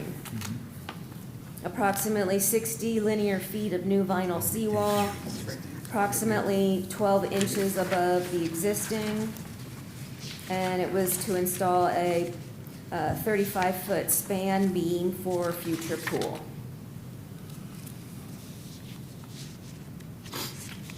Just to clarify, so I thought all new projects, they had to upgrade their seawall and raise it. They don't have to here? So that isn't, unless they're including that as their application, that is something that is looked at time of building construction permit. Okay, so it's not in the purview of this. It's not within what we review because they did not ask or submit for it to be amended or fixed or adjusted. That's not a code requirement then? What she's saying is they're not asking for flexibility from whatever the code requires for excellent, when they apply for the permit. Oh, 'cause And it it's says in not- here, the request also includes retention of the existing seawall. Well, yes, they want to keep the seawall, which is, the pool is sort of attached to that. That's where my Yes. question was, is that's an exception to the current code or not? Well, the seawall was recently done in 2020, and so that, the understanding is that the seawall that's there wouldn't have been designed the way it was in 2020 because it was being designed specifically to help, support the pool that they proposed, and they are leaving it as is. I'm just trying to understand it for this. I'm sorry for all Yeah, the questions. That's okay. We'll go on to, if there's nothing else, the Public Works is gonna Yeah. answer a question for us, if you wouldn't mind. If you remember the question. Mr. Chair, at this time, I would ask the board to accept Mr. Kyle Bond as an expert witness on civil engineering, land development, construction, building permits, boundary location, Florida licensed professional surveying and mapping, and all other matters he is about to testify hereon. Move to accept him as an expert. Second. All in favor? Aye. Opposed? Hi, did you have a question about the drainage? Yeah. The drainage, the elevation of the road, and if there's any plans to do anything with that in that immediate area? Not per their plans, but No, I there's, understand your plan, yeah. oh, as far as I know, not at this time. All I know is their survey shows elevations, their grading plan shows drainage to a stormwater vault on their property, then out through an outfall in the seawall. There's no above-ground treatment required for stormwater in the code? I won't give my opinion on that. I've heard some things, but I won't share those. I've had to do it, that's why I'm wondering, is that For not? certain distances, as long as it flows this far, it can be discharged straight into the bay. No, I'm saying, you treat and store, right? Stormwater per. Oh, yes, code. yes. That's the point of their vault, attenuation. I know, but sometimes treatment has to be above ground, and storage can be underground.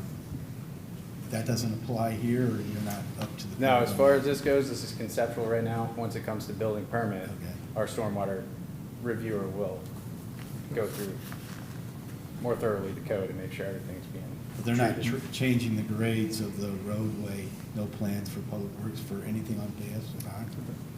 No. So the pumps are gonna remain so they can pump it out, or? It's really not, I mean, Yeah, we're I getting don't off have any basis. knowledge here. I know, I We're apologize. supposed I to just take a lot of wanted- people's Reviewing time. it. Yeah, Yeah, this is I all we're doing apologize. is It's this. not I real. appreciate it. Yeah, you can meet with It them. may out. change the grades of the development if they had a plan to do that, is the only question. And as far as the seawalls go, we've been fought on that. I've tried to push that code on a development.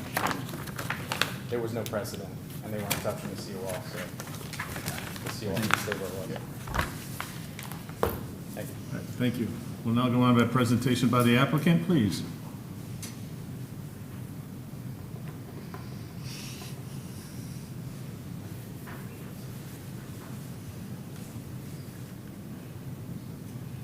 Good afternoon, Bush Kovahi, Northside Engineering, located at 300 South Belcher Road. Forgive my voice, somehow caught cold, a cold. Thank you for your public service and your volunteerism, appreciate that. We work with your staff all the time and they're just amazing, just want to put it out there.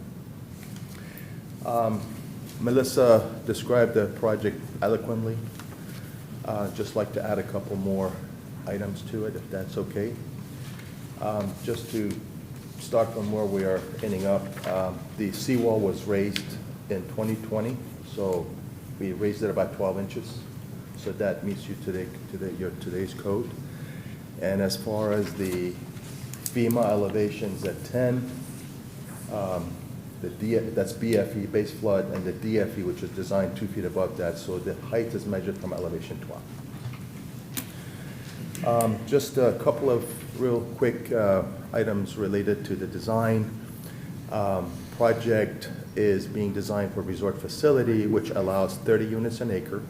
When you multiply 30 by 0.3, that's like 9 units. So we're building 6 units. That's 3 units less. So if you calculate it backwards, it's like 20 units an acre we're asking for versus 30 units an acre. This project meets and exceeds code in every direction except where the pool is. And the pool was previously permitted, and the ownership would like to keep it. And we didn't really want to, but they said, well, we want to keep it. So I said, okay. So we're keeping the pool, and that's why we're here today as far as setbacks. The parking spaces, if you multiply 1.5 by 6, that gives you 9 parking spaces. We have 12. The impervious surface ratio, code allows 0.95, and we're building at 0.7.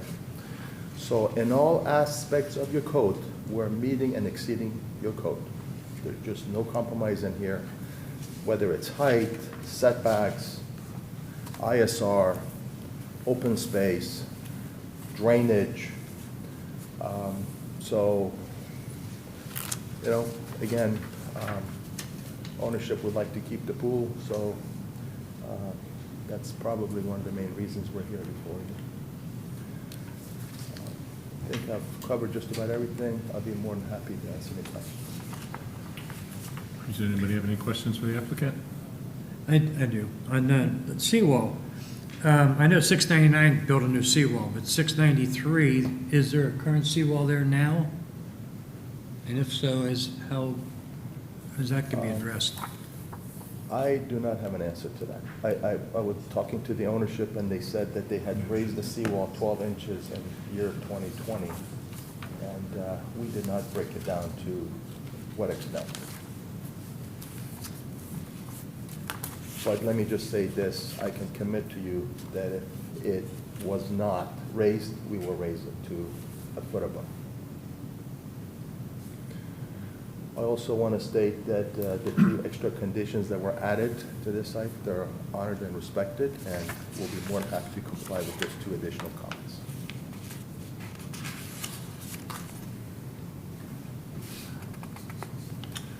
Do you know what the existing elevation of the property is, by chance? Probably was on the plan there, but I didn't see it. I do. I think it's probably around 5. Okay. Let me just verify it for you. So it's not just in clarifying with the 35 feet, it's not 35 plus 12 feet for elevation, for base flood, but part of that base flood is existing elevation of whatever it is, 5 or 6 feet, or 4 feet, or whatever it is, so, Exactly. yeah. You subtract that from Yeah. that. That's all I needed, it's Yeah. okay, it's within a foot of Okay, that, I just wanted to clarify, thank you. My pleasure. If there's no other questions, we'll go on to present, do you have anything more? I'm sorry. I didn't I'm good, catch thank you. Is there any? We'll have a presentation by party status, and we'll start with Mr. Temperin, if you would, please. I have that right.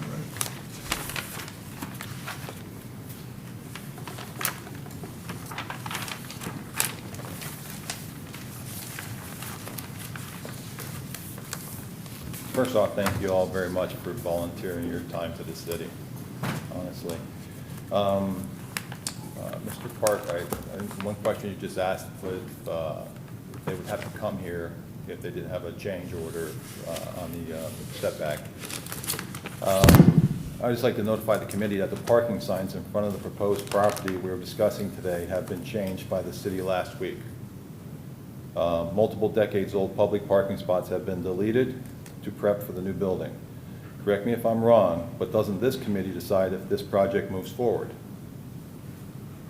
The city has already spent taxpayer money to add permanent signs before this meeting has even taken place. It seems the city has predetermined the outcome of this meeting. So let me start out with a fact here. Pinellas County has the highest density of people than any other county at 3,339 people per square mile than any other county in the entire state.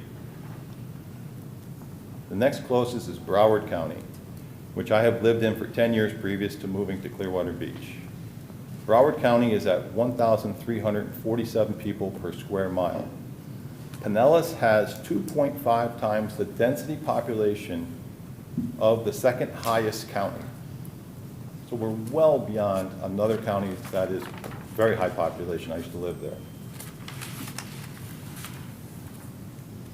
The uses and development potential of a parcel of land within the tourist district shall be determined by the standards found in the developmental code, as well as the countywide future land use designation of a property, including any acreage or floor area restrictions set forth the rules concerning the administration of the countywide future land use plan. To me, after reading through everything, that means that the beach follows the same density rules as the county. Simple as that. Does it make sense to the average person? I don't think so. That the highest density county duplicates their high density standard to a limited island. The idea that the county density and the island density should be the same led to some questions by me. I started with many questions just days ago to the city. The 3 questions I felt relevant to this meeting were, number 1, do you have a rendering of what the area, the old Florida district, would look like if we followed the density, height, and other rules? The city has no rendering of what the beach would look like if we followed these rules. Not even a photograph, nothing on a napkin or anything else. It's amazing to me. Number 2, do you have an impact study for North Clearwater Beach if these county density and height rules were followed? The city said no. Can you believe that there has not been an impact study for what you were asked to vote on today? You're going to vote on stuff today and you have no idea, there's no idea how it's going to work out. Amazing. Number 3, do you have an impact study for South Beach? The city said no. Can you believe that South Beach has never had an impact study to this day for the density that's permitted? And they're still building to this moment. So we're all just kind of just winging it here. And you're going to be asked right now to vote on something with no impact study no rendering or anything.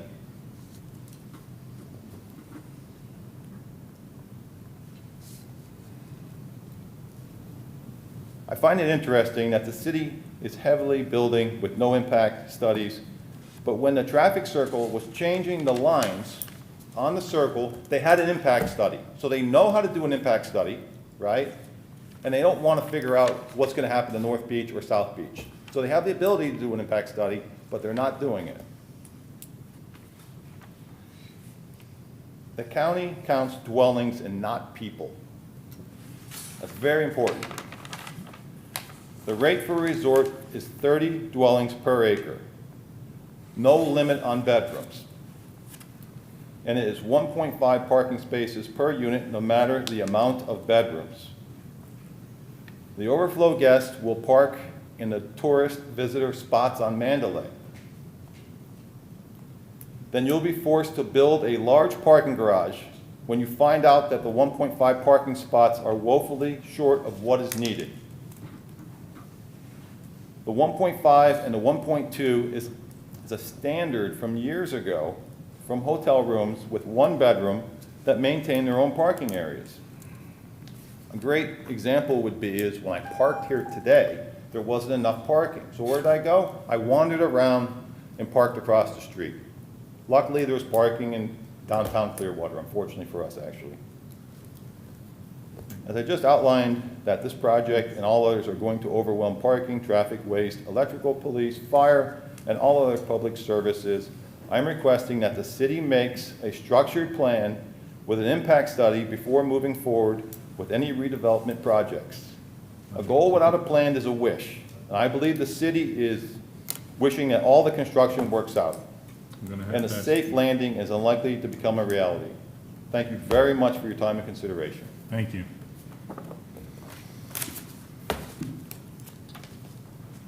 Mr. Johnson?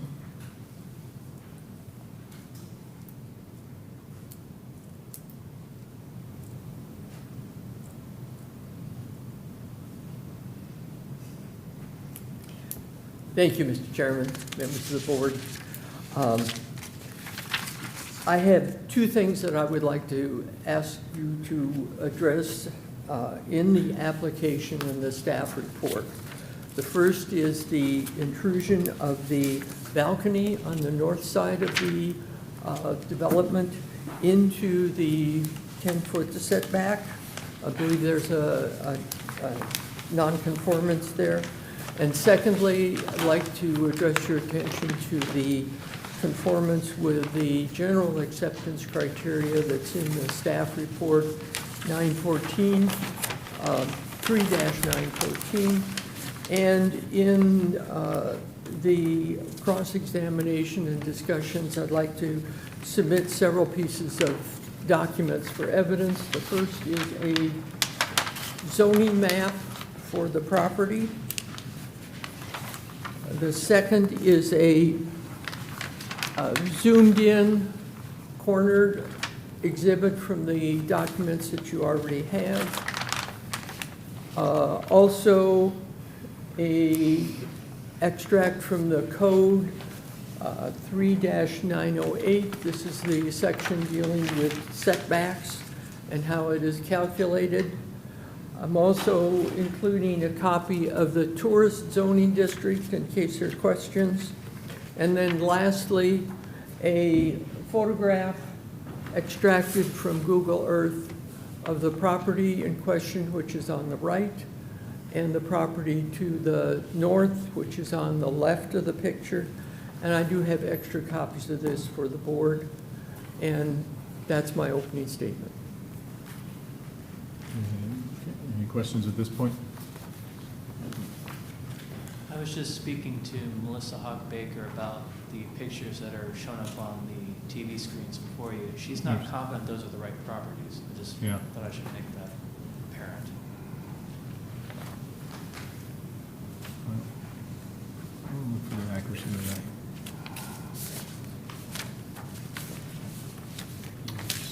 You done at this point, Mr. Johnson? Yes, thank you.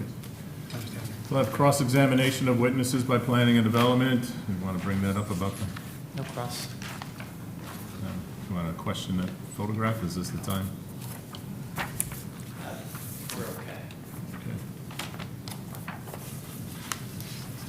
Okay. Cross-examination of witnesses by the applicant? Any cross by persons with party status at this particular time? We'll start with Mr. Temperin, if you have any. Mr. Johnson?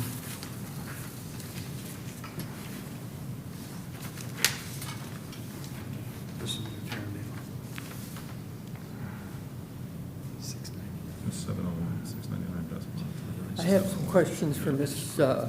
Hockbaker.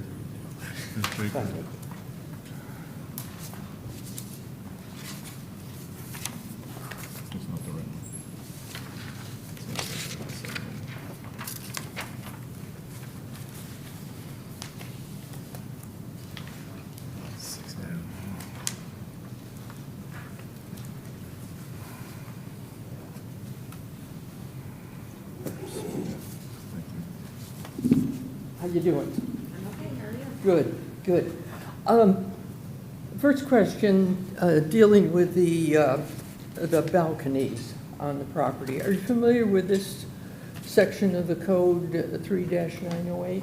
Yes, it's Okay. permitted encroachments And to perhaps, setbacks and over rights of way.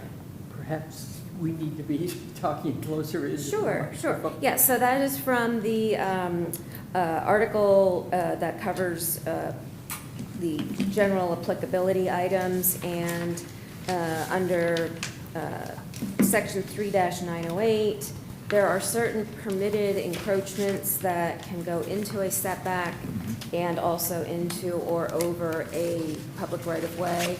And there was a dashed line on the drawing that was in my presentation that shows or is referring to where that balcony line would be. It's not easy to see because of the scale and. Right. How many feet? It should be in your packets, because you've got drawings. Is this a part of that? I'm not sure if that's it.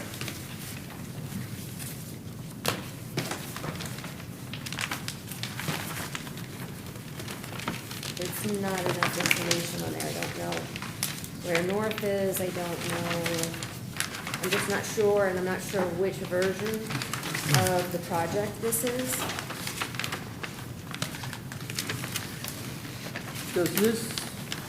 Does this look like the package of information that was presented to staff? It does, it has the same cover.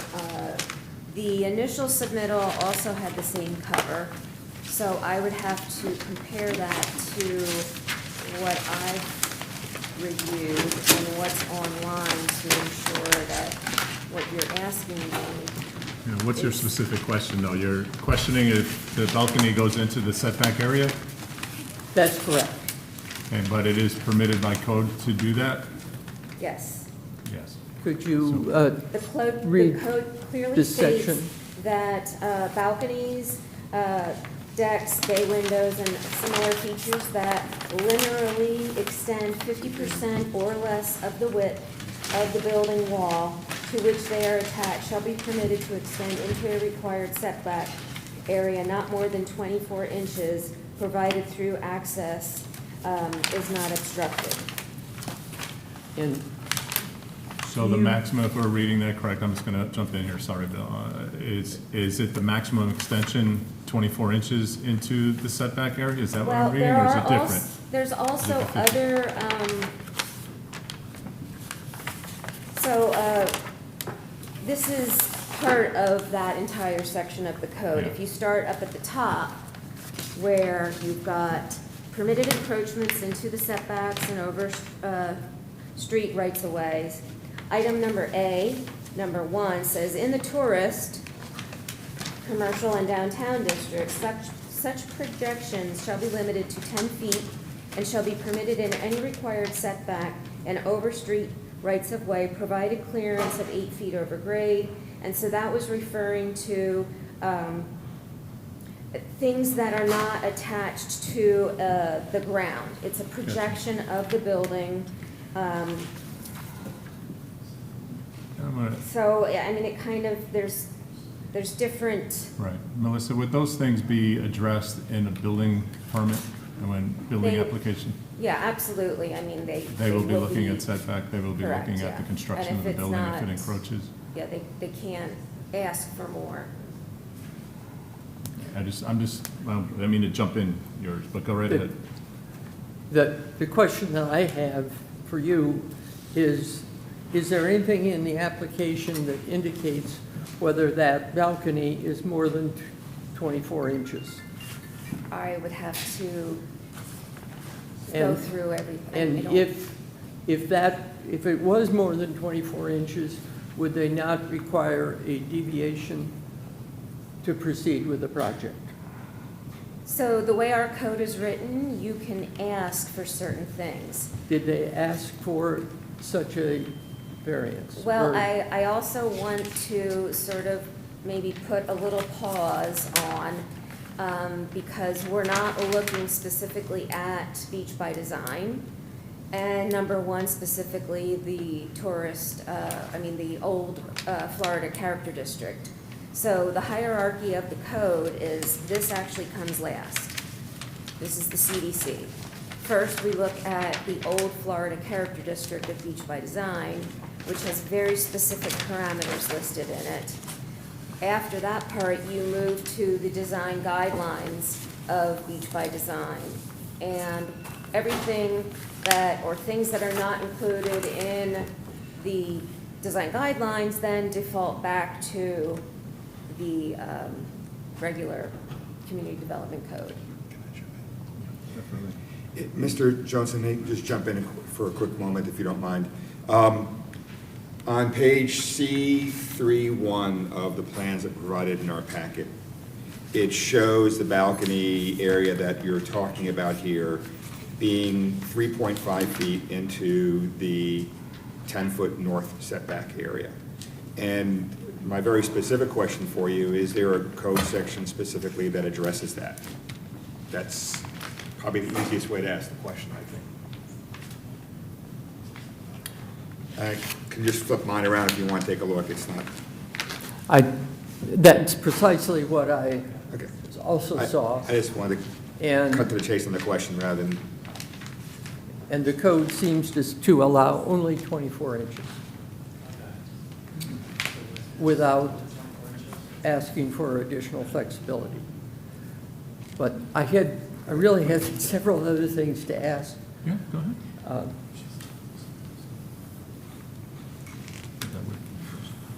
Do you know how long this will go on for? Because I can only stand for certain time periods. I do not know how long. Then I need to Let me get get a the chair. chair. Yeah.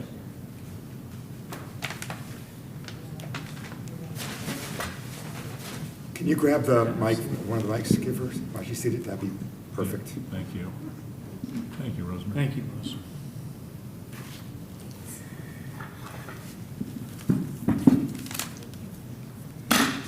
In the staff report,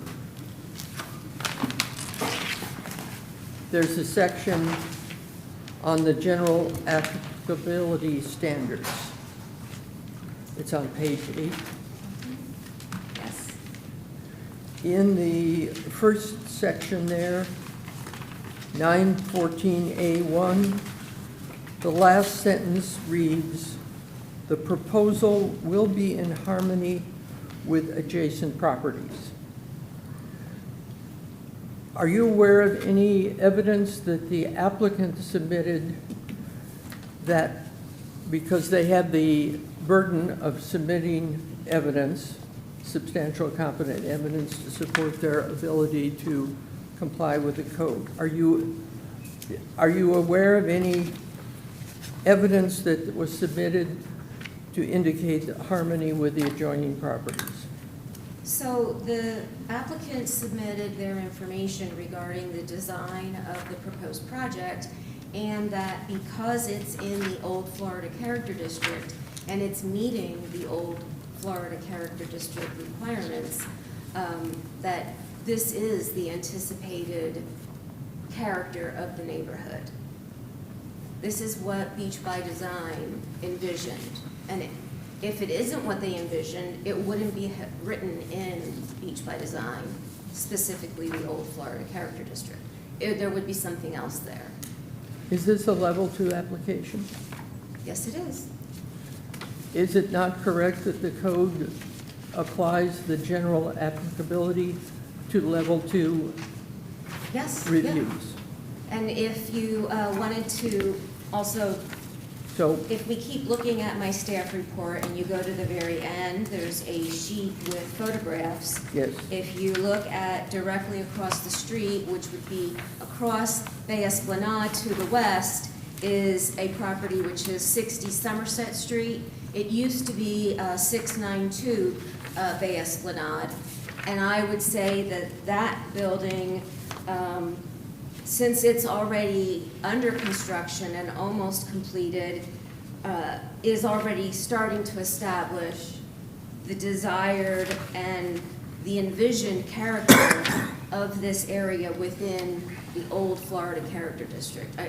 And in the tourist zoning district. I mean, I realize this is the boundary. This is the reason why they placed a level of 35 feet in height. I think it was their intent to create this the properties on the north side of Somerset Street as sort of the transitioning area within Beach by Design as you go from the tourist district over to the residential zone. you're speculating, or is that what's in the code? No, that's what's in, it's not in the code, it's in Beach by Design. You have pictures there. Is there anything? This house right here, it even says 699. So this. And if you're standing in the street and we're looking east, this would be the house to the north, which is not going to be 693. Okay, thank you. So there's You're no welcome. question that this photo is. That is not correct. You had stated that these are the two properties That's in not the what he said. project. No. So are these? This is not included. This is not present. That is not today? 693, no. 693 is a vacant lot, as shown in my Right, cover but this is. picture. This is 699, right? Correct. And if Okay. you look at this picture in my staff report, But this, right here, Can I jump in and clarify? Because I think you're saying the same thing, but you're asking it in a very weird way, Mr. Johnson. So let me just, if you don't mind. help me out. Yeah, so he's showing the northern boundary of the property and the property adjoining to it, which is not part of the request. That's what he's depicting in that picture. Is that correct? when he initially. That's what we initially said. Right now, to clarify what that picture shows, it shows the north part of this project and the adjoining property to the north. Is that correct? It does show the property to the north. That That's is where- not part and- of this application. Correct. Okay. We're clear on that. You were Okay. saying one thing, and you were clarifying that, and he was trying to Okay. clarify something else, and we were going in a different direction. That's why I wanted to jump in. Okay.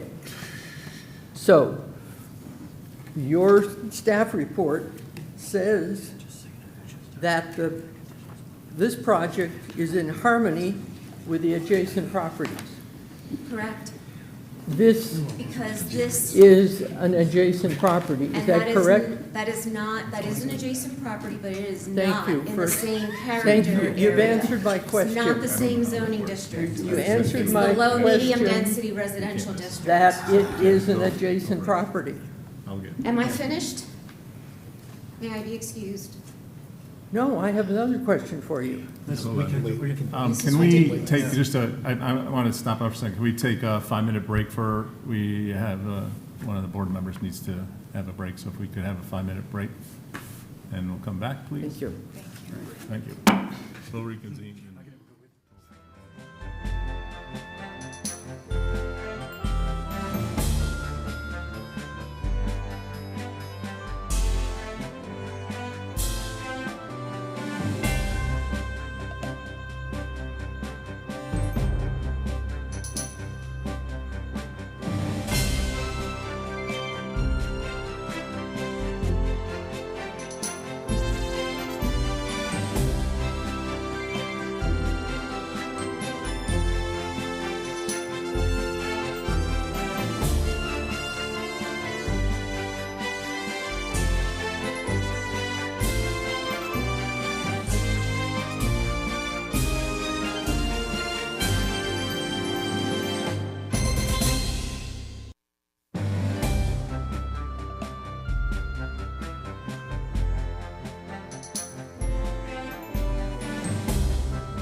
convene.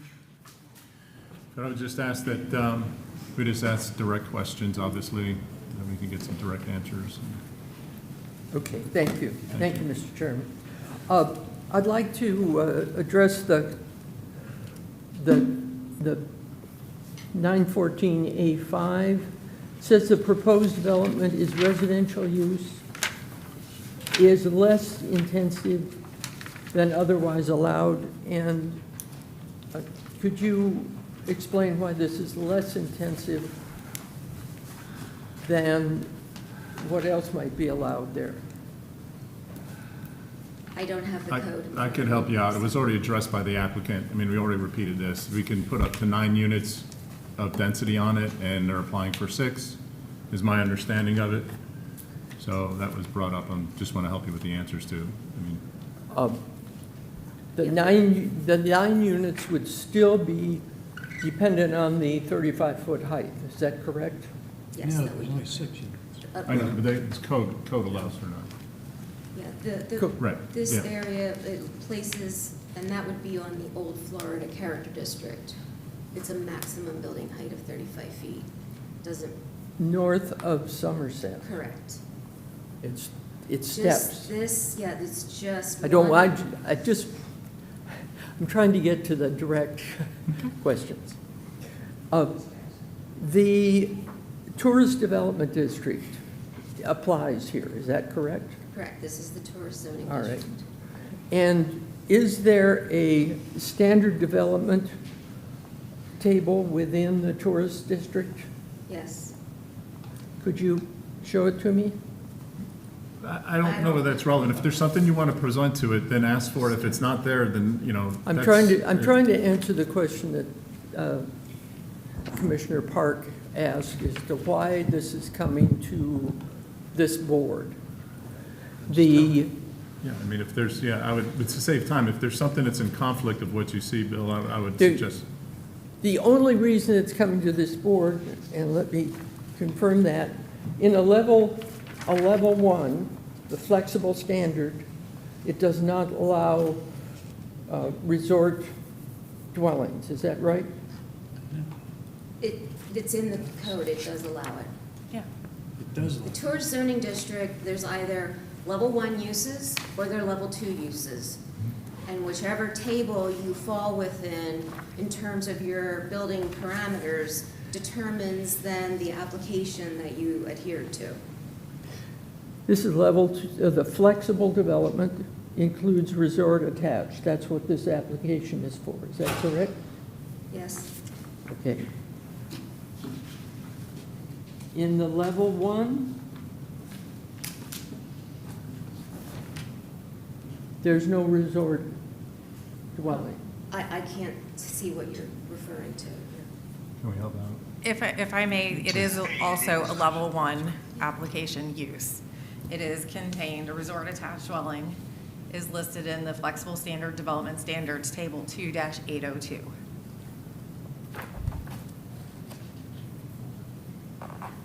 Specifically, it's located I'm after sorry. public transportation facilities and You're before correct. I restaurants. stand corrected. Thank you very much. That's all I right. learned something. I appreciate it. Nope, that's why we're here.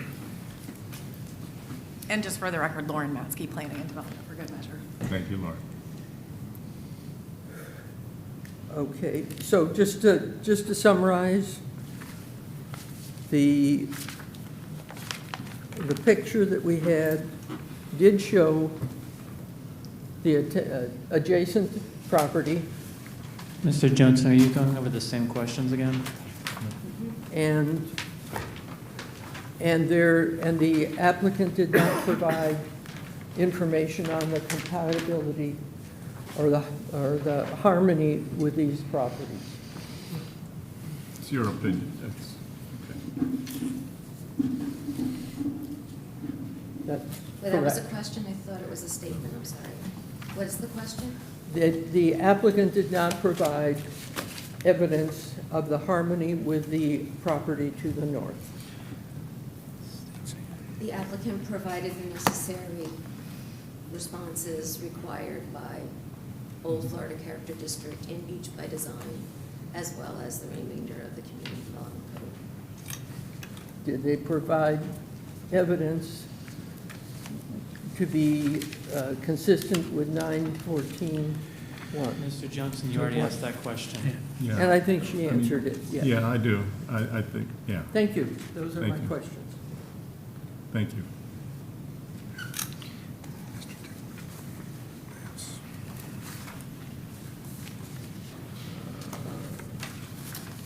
If there's any other questions, comments by the public, I'm sorry, comments by the public, 3 minutes per person, or if you had any, before we go on cross-examination. But if you wanted to add something first. So, real quick, this is Hoosh, Northside Engineering, Hoosh Govahi. I want to state that the second property did not raise the seawall, but we will be raising it, so I asked the ownership. Thank you for clarification. Thank you for that. No? And also, whatever flexibility we have not asked for, obviously, we're not going to get. So wherever the balcony is, whatever's allowed by code, we would be looking for that. We're not asking for any variances for the balcony. If it was, we would have questioned it. We would have asked. And third of all, this project is in harmony with North Florida, not harmony by, could be a dilapidated building next door. Hoosh, I think we're getting ahead of closing statement. You can I'm do sorry. that then. That's okay. And one other thing, the gentleman prior to Bill, just want to state this, that he has had a couple of cars parked on those parking spaces with the expired tag, with flat tires and violations. Okay. Just want to put it out there. That's fine. Thank you. Thank you. Can I ask one quick question? I'm sorry. So the balconies are 3.5 feet extending in, just for clarification? By code, whatever balconies are allowed within the setback is what we would be honoring. So the I plans would are address correct. this during my closing comments, if that's okay. Yeah, thank you. Okay, sorry. Have not asked for any. Let's go. Yeah, we need to move on here. We're going to have comments by the public, 3 minutes per person. Anybody in the audience would like to get up and speak? No, okay. Closing remarks by planning and development? Go ahead. I would just like to add that it appears that, yes, there are portions of the balcony that incorrectly encroach into the setbacks, as was provided by the applicant at the time of building permit. That would have been identified, and they still would not have been able to encroach any further. But for clarity, I would propose that we add a condition of approval to ensure that no portion of a balcony extends more than 24 inches, and that will just give continuity between planners or other reviewers later on down the line. And I would also like to add, we did verify that the Clearwater Beach Neighborhood Association received proper notice for this. That was raised at the very beginning of the meeting by someone requesting party status. So we did confirm that proper notice was given to all affected registered neighborhood associations. Thank you. We'll have any closing remarks by persons with granting party status. Mr. Tamarin, if you would have any closing remarks. Mr. Johnson?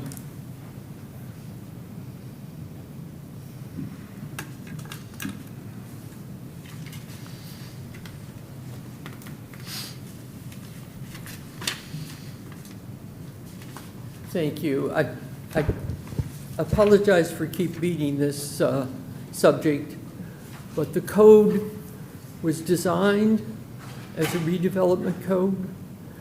It was designed with the idea that there would be additional flexibility granted to redevelopment projects if they fit with the character of the area. This particular application did not submit information addressing the harmony with the property to the north and the northwest. We found that from the evidence that it was not submitted. That is a burden of the applicant that was not met.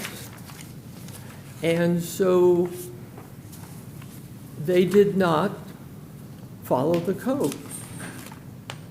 They were the ones that were supposed to provide, and there's a provision in the code that says it is the burden of the applicant to demonstrate that they comply with the code. That wasn't done here. I think the staff was at fault for not identifying that and having some comments and making an evaluation as to how that might have been mitigated. That wasn't done here. And so therefore, I feel that they did not meet the burden for approval by this board. Thank you. Thank you. Any questions for staff or anybody before I close?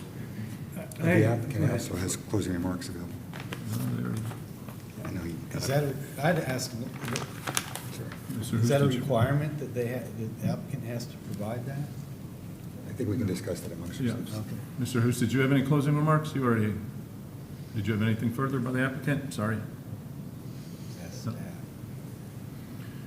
Now I'll close the public hearing, have discussion and vote by the board.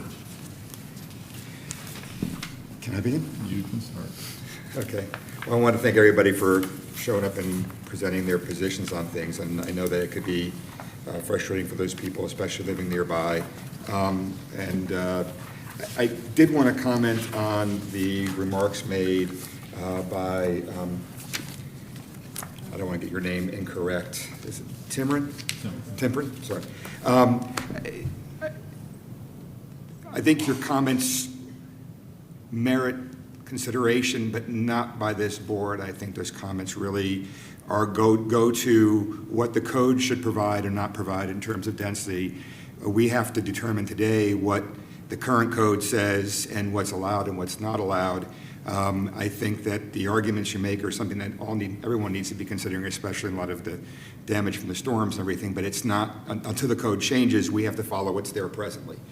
So I appreciate your comments. I'm just not certain that those would carry weight in the context of things today. As far as Mr. Johnson's closing arguments and some of the points he was trying to make, my concern is that we have, from the evidence and the comments were brought, this is in one district and the property immediately to the north is in a different district. Not only that, it seemed like it was stated that the height actually changes north of Somerset, where this house is just north of Somerset, to create that transition between the two districts. So what's being asked for here in terms of the height, in terms of the character of the rest of what's the district this property sits in, seems from my perspective, from the evidence we heard today, to be consistent with our code and merits consideration for approval. There has to be a line somewhere, and the properties north of that line are going to be different than the properties south of that line by the way the code is, and they've already accounted for that in the structure of what was there from what the testimony was given today through the questions that were asked. I also think that in the context of what's being asked for today, as a matter of right, they could put more density on this unit, which goes to both of the parties asking party status today. They can ask for more density, they're not. They could go with fewer parking spaces. They're actually hitting two parking spaces per unit with the 12 for the 6 units proposed as compared to the 1.5, which is all that's required. So they've exceeded that in that context. So the consideration of the setbacks is something that I think we give credence to, and we have the additional conditions of approval that I think we can't forget whenever we come to a motion, but the landscaping and the site triangle and the solid waste rollout, and then that this approval today isn't granting any flexibility or anything else on the balcony as a whole. It's got to be whatever the code requires, which seems to be 24 inches. So I think that we would want our condition for approval to reflect that it not be greater than the 24 inches. And aside from that, I think that the applicant has made and the staff have made a reasonable presentation that meets and is consistent with the requirements of the code. Anyone else want to? Don't want to repeat everything. Mike, you said it great. I mean, I do believe that in the years in doing this and just being in business, there's always a conflict with that transition property whenever you're bordering another district. But there has to be a line, as Mike said, someplace. And there is a transition within this code as far as heights and things of that to transition it down. But there still are uses that are allowed in one and not in another. or densities that change. And it just makes it tough on those, especially on those property owners that are nearby. But the only other thing I want to say is that was brought up, and I just want to make a statement that I can assure everyone here or anybody that's listening that there is no predetermined outcome by this board with anything to do with the city on any matter that comes before it. And if it does, it doesn't involve me, never has, and but we'll go on. Do I have a motion one way or the other? I have one comment. I Any just comment? hope the board considers the fact that the pool variance they're asking for, you're putting, I think there's what, 4 bedrooms per unit, 24 bedrooms of tourist people, and you're not being considerate to your neighbor by moving that pool away from a single-family use, just to get a variance to keep a $70,000, $80,000 pool, but yet you're gonna have 70 to 80% occupancy of these units of tourists that are gonna be next door to this single-family home that's trying to have quiet enjoyment.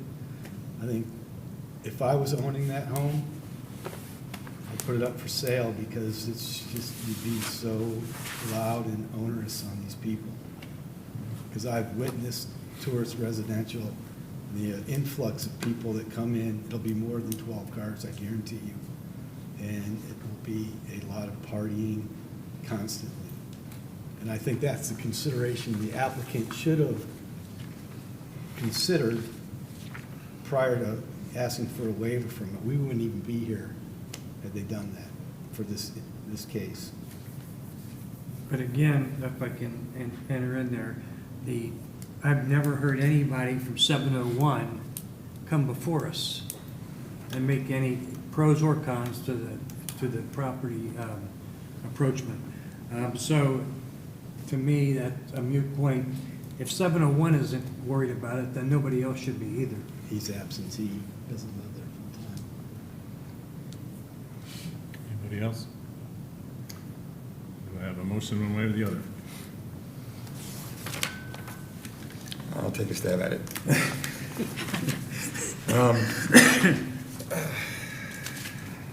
I move to approve case number FLD 2024-09021, based on the evidence and testimony presented in the application, the staff report at today's hearing, and hereby adopt the findings of fact, conclusions of law stated in the staff report, with conditions of approval as listed, together with the 3 additional conditions, 2 of which were displayed on the screen. In summary, one dealt with the site triangle, and the other one dealt with the handling of the rollout of the dumpster and the solid waste to be rolled out into Bay Esplanade and Somerset. And then the third condition being that the balconies at the north end have no additional flexibility or variance from what the code requires and should only be 24 inches. I'll second it. All those in favor? Aye. Opposed? Thank you.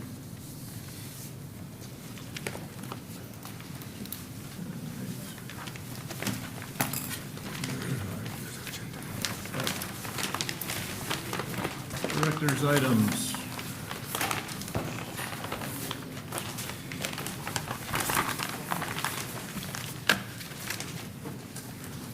Actually, we're going on to discussion of artificial turf ordinance.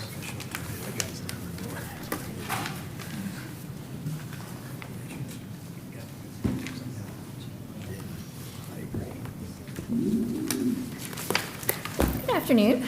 Jamie Lopko for Planning and Development. So we're here today to continue our discussion on artificial turf that we started at the last meeting. I wanted to let you know right off the bat, based on the comments that we heard, staff has decided that we're going to remove all of the amendments related to non-living landscape materials. There would seem to be a lot of confusion between what's artificial turf and what's non-living landscape. So at this point, we're only going to bring forward things related to artificial turf.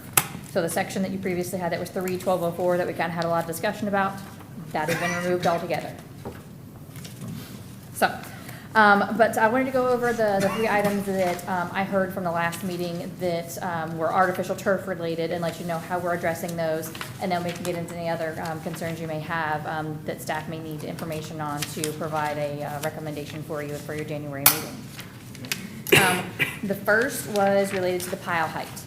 So we had a pile height in there for residential properties of 1.5 inches. That didn't accommodate like a canine grass or a putting green, which is usually a shorter pile height. So we're proposing to add language that would basically allow the community development coordinator to approve a shorter pile height for a specialty type grass like a canine or a putting green on a case-by-case basis. Only in the side and rear yards. We would not allow it in the front yard. So that's how we would deal with that concern. If I may add, that would be, you know, they would still be asked to meet the code to the greatest extent practicable, so that would allow us that flexibility without inadvertently somehow allowing a full lawn to be of the shorter pile height or, you know, as needed, which would be typical to a putting green or so. Thank you. All right, so the second thing was how do we handle the installation of artificial turf under the canopy or the drip line of trees? So I wanted to let you know, we researched a lot of the communities who have artificial turf ordinances. We only found about 7 in the state of Florida. None nearby. I mean, we've got Winter Park, Surfside, Palm Beach, Orlando, Ocean Ridge, Miami Shores, and Delray Beach. Those are the ones that we found that actually have ordinances in place. So we kind of used those as a starting point when we were looking at what we should be doing. And so a lot of these, they vary greatly in how they regulate turf, but a lot of them do not allow artificial turf in the front yards or allow it to be visible from the right-of-way at all. So that kind of makes them a little bit different than what we're trying to accomplish. But I did want to note how they handle trees. So Ocean Ridge and Surfside just have general statements of tree protection, which is kind of what we have in there right now because we handle most of our tree protection by our application process, not by regulation in the code. And then Delray Beach, they have a specific, specified that you have to have a mulch bed adjacent to the tree, and then they'll monitor the rest of the tree to make sure the overall health. But then we have Orlando and Winter Park that specifically prohibit anything under the drip line of the tree for artificial turf. So we use that, and so the city currently treats any development or excavation under the drip line of a tree the same. It requires a tree preservation plan. So whether it's a structure, a patio, a driveway, we're going to ask for a tree preservation plan. And so staff will look at artificial turf in a similar manner. It's same as a driveway, same amount of excavation. So we would treat them in as the same manner. So a tree preservation plan is a basic site plan, anything you would have for your property. And typically we would want to see a little dot on there that says, okay, this is a live oak tree and how big it is. And ideally it would have the canopy identified on there as well. But if it's not, we're not going to make people go out and hire an arborist for that. We do have arborists on staff that will work with single-family property owners. They'll go out to the site and they'll try and mark it themselves just to get an idea of what the canopy is now, if there's any other disturbances to the canopy that currently exist. And so they'll use that. They'll look at the species, the location, the size of the tree, any other disturbances. That's part of what they look at as a preservation plan to see, okay, what's the health of this tree right now? And what the species of the tree, what can it handle? They have a formula they use based on the type of the species. So, okay, how much disturbance can we make to this kind of tree before the health will decline? So that's what they will look at for each of the trees on the property, but only if they're going to impact it with artificial turf. If you're not going to put artificial turf underneath the tree, then it's not going to be an issue.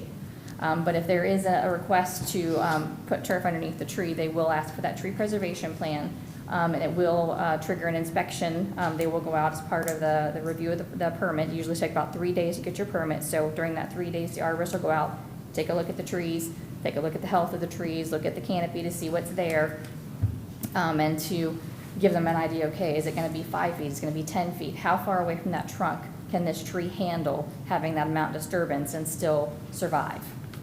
And then before they are allowed to start the actual process, they'll have to go in and they'll root prune the trees. They have to do a clean cut to where you're not like pulling the roots of the tree out when you're going in there to do the disturbance. You want to make sure that there's a clean cut and then there's a tree barricade put in to make sure you're not putting heavy equipment or putting anything underneath the tree. We want to make sure we protect it as best we can. That's required for all types of development. And then they would inspect that prior to issuing the permit to make sure that those are in place, the tree's protected, and then they would be issued their permit to go forward and put the turf in place. So that's kind of what we're looking for the protection of trees. So it's not going to be any change in the ordinance of what you've seen. We have the statement in there that installation around existing trees may be restricted to ensure tree roots are not damaged with the installation of base materials or the artificial turf, and that the overall health of the tree will not be compromised. That will stay in there. But part of our process, our review process, will be to ask for that tree preservation plan. It'll be on the application. We'll put out frequently asked questions. We'll have stuff on the website to make sure people understand what the steps are going to be for an artificial turf permit. We'll have meetings or workshops if necessary with the public and with installers to make sure they understand the process and expectations of the permitting as well. So no changes to what the ordinance will say, but wanted to give you more explanation as to what we're doing for tree preservation with artificial turf. And the last thing is whether we would consider the artificial turf installation to be pervious or impervious based on whether it's a professional installation or a property owner installation. So that's another one that varies community to community. So of our 7 ordinances, we have 3 that say all artificial turf installations are impervious, no question. 2 are silent on it, so I couldn't tell you if they count it one way or the other. And then the other are similar to what we're doing. They're saying it'll be pervious if you meet certain conditions, otherwise you're impervious. But additional to that, I wanted to let you know that St. Pete and Tampa are the only ones really nearby us who have kind of policies in place. They're not an ordinance, it's just how they handle things. St. Pete allows artificial turf on residential properties, but counts it as impervious. Tampa is similar to what we're doing. They allow it to be pervious if it's done by a professional installer. They meet a set of regulations, and they sign a certifying document that says it was installed per your standards and it meets your definition of pervious. If it's not done by a professional installer, then it's considered impervious for the city of Tampa. And so we kind of went that route when we were evaluating our options and working with that. Let's see what else we want to cover. And just to give you a little bit of more information, this has been a lot of research for me on the installation of artificial turf. And it's a lot more complicated than you think it is. Homeowners, yes, I mean, if you want to roll a piece of turf out on your existing patio and glue it down, that's pretty simple. But if you want to go into a yard where you have landscape beds and where you have driveways or pavers or patios, it's not all just going to be a little 5x5 square that you can roll out really easily. And the more details you have in your yard, the more complicated it gets when it comes to the installation of how you're going to impact the yard, how you have to cut the turf, how you have to match the seams, how the seams have to be tucked and make sure that they are tight and nailed down appropriately. Otherwise, you're going to get bubbles and ripples in your turf, and it's not going to stay in place. It's not going to be a quality installation. The other thing to note for some of the turfs, if they are not done by a professional installer, you risk losing your warranty on the turf as well. So that's something that concerns the staff, that we want to make sure that if we're going to allow artificial turf, that we want it to be a quality installation, that we want it to be something that's going to last the 10 to 15 years that they should be getting out of it. And the more professional installations that we have out there, the more likely that's going to be to hold the longevity of the turf. And so those are the 3 things that I recalled turf-related from last meeting. And so I'll be happy to answer any of the questions that you have. Anybody?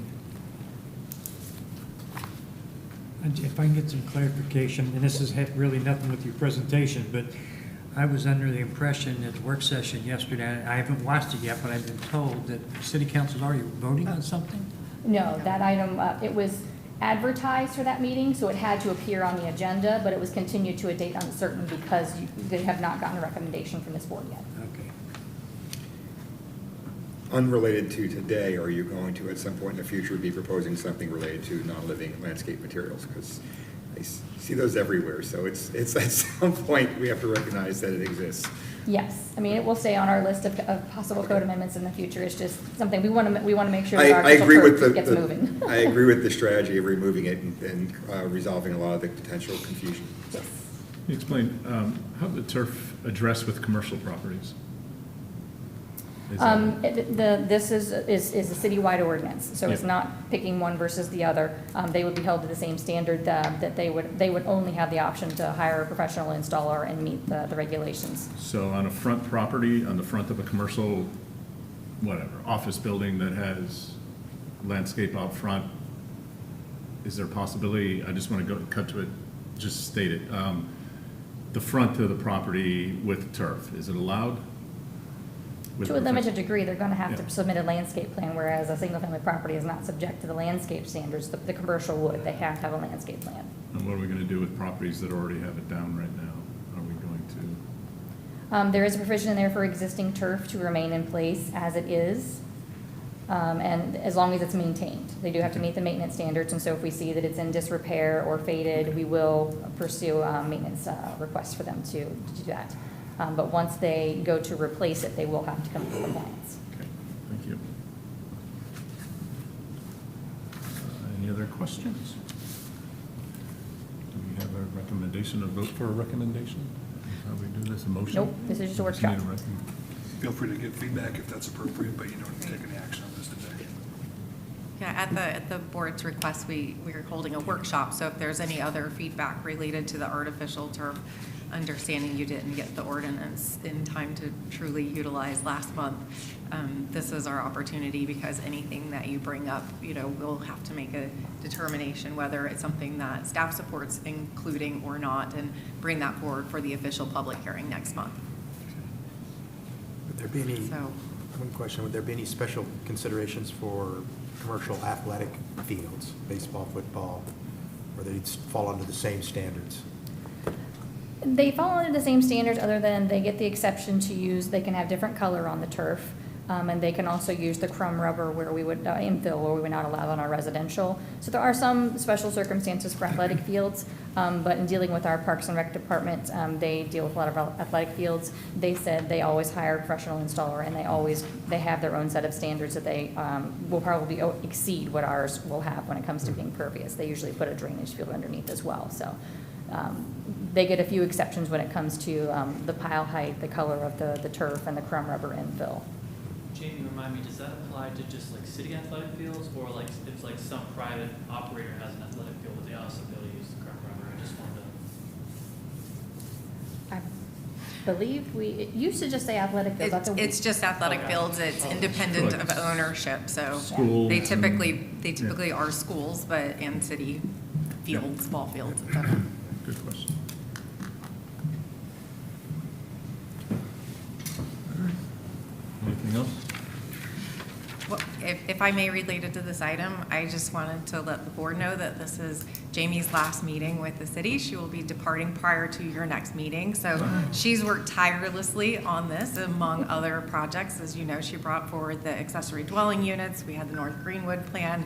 So so ask your questions now, please. Last call. We're gonna miss you. So. Best of luck to you. Because the turf is greener Thank you for your services. Yes, thank you. Congratulations. Yes. Wish you the best. Thank you. Anything else? No. Thank you, Jane. All right, our next item is the training for the electronic agendas. As we referenced last month, well, Gina did, we're going to be transitioning to electronic agendas, and Alba, who you communicate with on a frequent basis, will be giving you a little preview of that. This month, she was able to do a dry run on the agenda, so as you saw, you received them in the email. I think this is going to be great for all parties, because the information will be very clearly in a single location, where for all other city agendas, they already reside, so that will help the public, our community, our residents, and other interested parties get to that without having to go into Acela and go to the most recent documents. That's something that Alba will be handling on our end, so that it's possible and done correctly. But also for our applicants, this means no more hard copies and swapping out pages and things of that nature. So I think it'll streamline things in a very wonderful way for everyone. So. Good afternoon, everyone. Like Lauren mentioned, at the new year, we will be going fully electronic, so very exciting. You should have all received your iPads today. Feel free to change that password just for your own privacy. This is an example of our trial run from last month, the email you would have received. If anyone did not receive that email, please reach out to me. I want to make sure on the IT side that everyone that is subscribed is getting those notifications. The first notification came out roughly 24 days prior to the CDB. That is our usual regular agenda, not the consent agenda. We will maintain this regular agenda for the public. That is what they're used to on our webpage, so we want to remain consistent with that. At the bottom of this slide, you'll also see a direct link to go to the webpage directly. You don't have to wait for that email. You can go anytime. This is what that webpage will look like. At the top, you'll see there's an area to subscribe to any alerts if you have any other emails you would like to do that with. And below in the green, you have the meeting details for this meeting. The next upcoming meeting will show after. At the far right, you'll have the PDF version of the agenda, and the column directly to the left of that will be the meeting details. You can go in case by case for full details like our agendas usually show and look at the individual attachments. This is another example of what that case detail would look like. At the top in the green box, you'll see the attachments, and at the bottom, it's very similar to our old version of the agenda with the case details. The consent agenda will be the week prior to the meeting with final attachments confirmed the Thursday prior, the same day you guys usually receive your mailings. And that will include anything from the staff report, memos, anything else that case will need. And finally, on that app, iPad, you have an app called iLegislate from Granicus. You are currently logged in, but I will be sending you your username and passwords just in case it logs you out for any reason. This will let you view the agendas as well as take your own personal notes case by case to prepare for these meetings. I do want to preface that I would wait till the Thursday prior when everything is complete to make any notes. If you save anything prior to and we have to swap out any attachments, I believe it does clear out your notes. So just wait until the Thursday prior. If you have any questions, let me know. If there's any problems with using your iPads or viewing the Legistar page, please reach out to me so we can work through those and find a solution. Thank you. I'm sure we'll have questions, but anybody have any questions right now? Sure. Yeah, Yes, yeah. as you start to fiddle around with it, just reach out, and if it's something that we don't know, we'll reach out to others who do. I know it's a little tricky to remember not to jump ahead of that Thursday, but that allows us to publish the consent agenda when it's settled, and instead of only publishing one agenda and waiting until that Thursday. So that gives us the opportunity to publish what we used to call the regular agenda, and have the plan set and the application materials available to the public, as far out as 24 days prior. And then, when everything is finalized, staff reports are finalized, we can update consent, and then y'all can take notes. But you can take paper notes. Yeah. Or digital, just not in iLegislate when the time comes. So. Okay. Thank you. Yeah, that was a good question. Is there, when you said that, is there a place that we could take notes right on here itself? Is there a- Yes, so. Before the Thursday? You can start playing around with it. I believe there is a test, today's agenda is like a test Yeah. agenda. You can go in there. When you can actually go into the attachments and draw on it, highlight it, make notations that way. And then any comments that you have or notes will be at the bottom of that agenda item. Okay. So you'll see that screen. And then there's also like a tab at the very end that, right now, it's kind of early, so as you go through the meetings, you'll start seeing a whole bunch of notes, but that's another way to access your notes. I'll be honest, I don't know if they included the Notes app separately or not. IT keeps these relatively streamlined for people because the more that's on there, the more they would have to maintain. So they are locked down in terms of city protocol, but if there's a Notes app or something like that, then you would be able to open that just like on your phone or anything else, so. There's a notes app on there. Okay, so yeah, prior to that consent agenda notification, you would be able to just take anything over there if you're working ahead. It's great to know that you work But our ahead. notes are just private, right? Our notes are just private notes that are on our copy of the agenda, correct? Or is it not? So it can be subject to public record, and I will Yeah, allow that's- your attorney to answer those questions. You should presume that they're public records. There is some case law on handwritten stuff that you do, like if you were taking notes today, I want to ask this question, that question, typically not been considered a public record. Here, it seems that these are going to reside on city servers, which doesn't necessarily transform them into public records if they were not. For the time being, though, I would urge you to exercise caution and discretion, because I don't know that there is presently a case that exists factually on all fours with this particular factual circumstance that will guide you.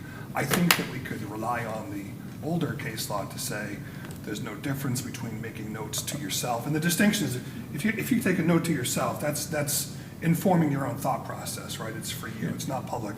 It's not perpetuating, communicating, formalizing knowledge of the organization, this board at all. The moment you share that with somebody else, and I don't know the technology because I'm really bad with technology, but if that information is accessible to others on this board or elsewhere, it could be construed as perpetuating that information and thereby become a public record. So to clarify that comment, none of the notes are actually on your app, on the iLegislate, are shared with anyone else. So if I were to receive a records request, I would advise the board member and copy the attorney that I received a request, and then the determination would be, is it subject to public record or not? But nobody else has access to your notes. So I just want to make that perfectly clear. So Andy doesn't have access to my notes. Right. Is what I'm getting to for Sunshine or X Party. No. So it's, You can call it whatever you It's want. still, it's as if you were writing your own personal notes right now on a piece of paper. right. So it's likely that your own personal notes, so long as they are not shared, disseminated, otherwise distributed, will be yours and not subject to disclosure. Okay. Still would caution, discretion, and just out of, You gave us the boxes along. don't with write the anything tablets. down there Do that we- you don't want to see in the. Oh, it's got the charge and everything in there, okay, I see, so. Thank you, Jay. We had a small question here. Where's the power button? I defer to Alva. I think it's that one at the top. Top right. Top, this one up here. You're almost there, right around the corner. Here? Yeah, yeah, you hold it down. That's an Ask I'm looking Siri. at my phone. Turn on Siri. Oh. We can help you after the meeting. Yeah, just keep notes. Got a roll for a 4 o'clock conference call. So. And sorry, just to add, I guess I could pull up real quick, but on the screen that shows, all the different agendas, and there was the place to register, that's also, we'll be doing what we can to publicize this in advance for our residents, and we'll have a link on where people are used to looking to read. Oddly enough, we'll be redirecting back to the clerk's page as opposed to in the past where they were sending people to the CDB page. So we'll be working, we won't be maintaining a second agenda starting next month, but we will have as much there to hopefully get people to the right place, and then ideally they'll be able to sign up. They will sign up if they're regular attendees or like to stay informed, and they would get the notification same as y'all when an agenda was published, so. Okay.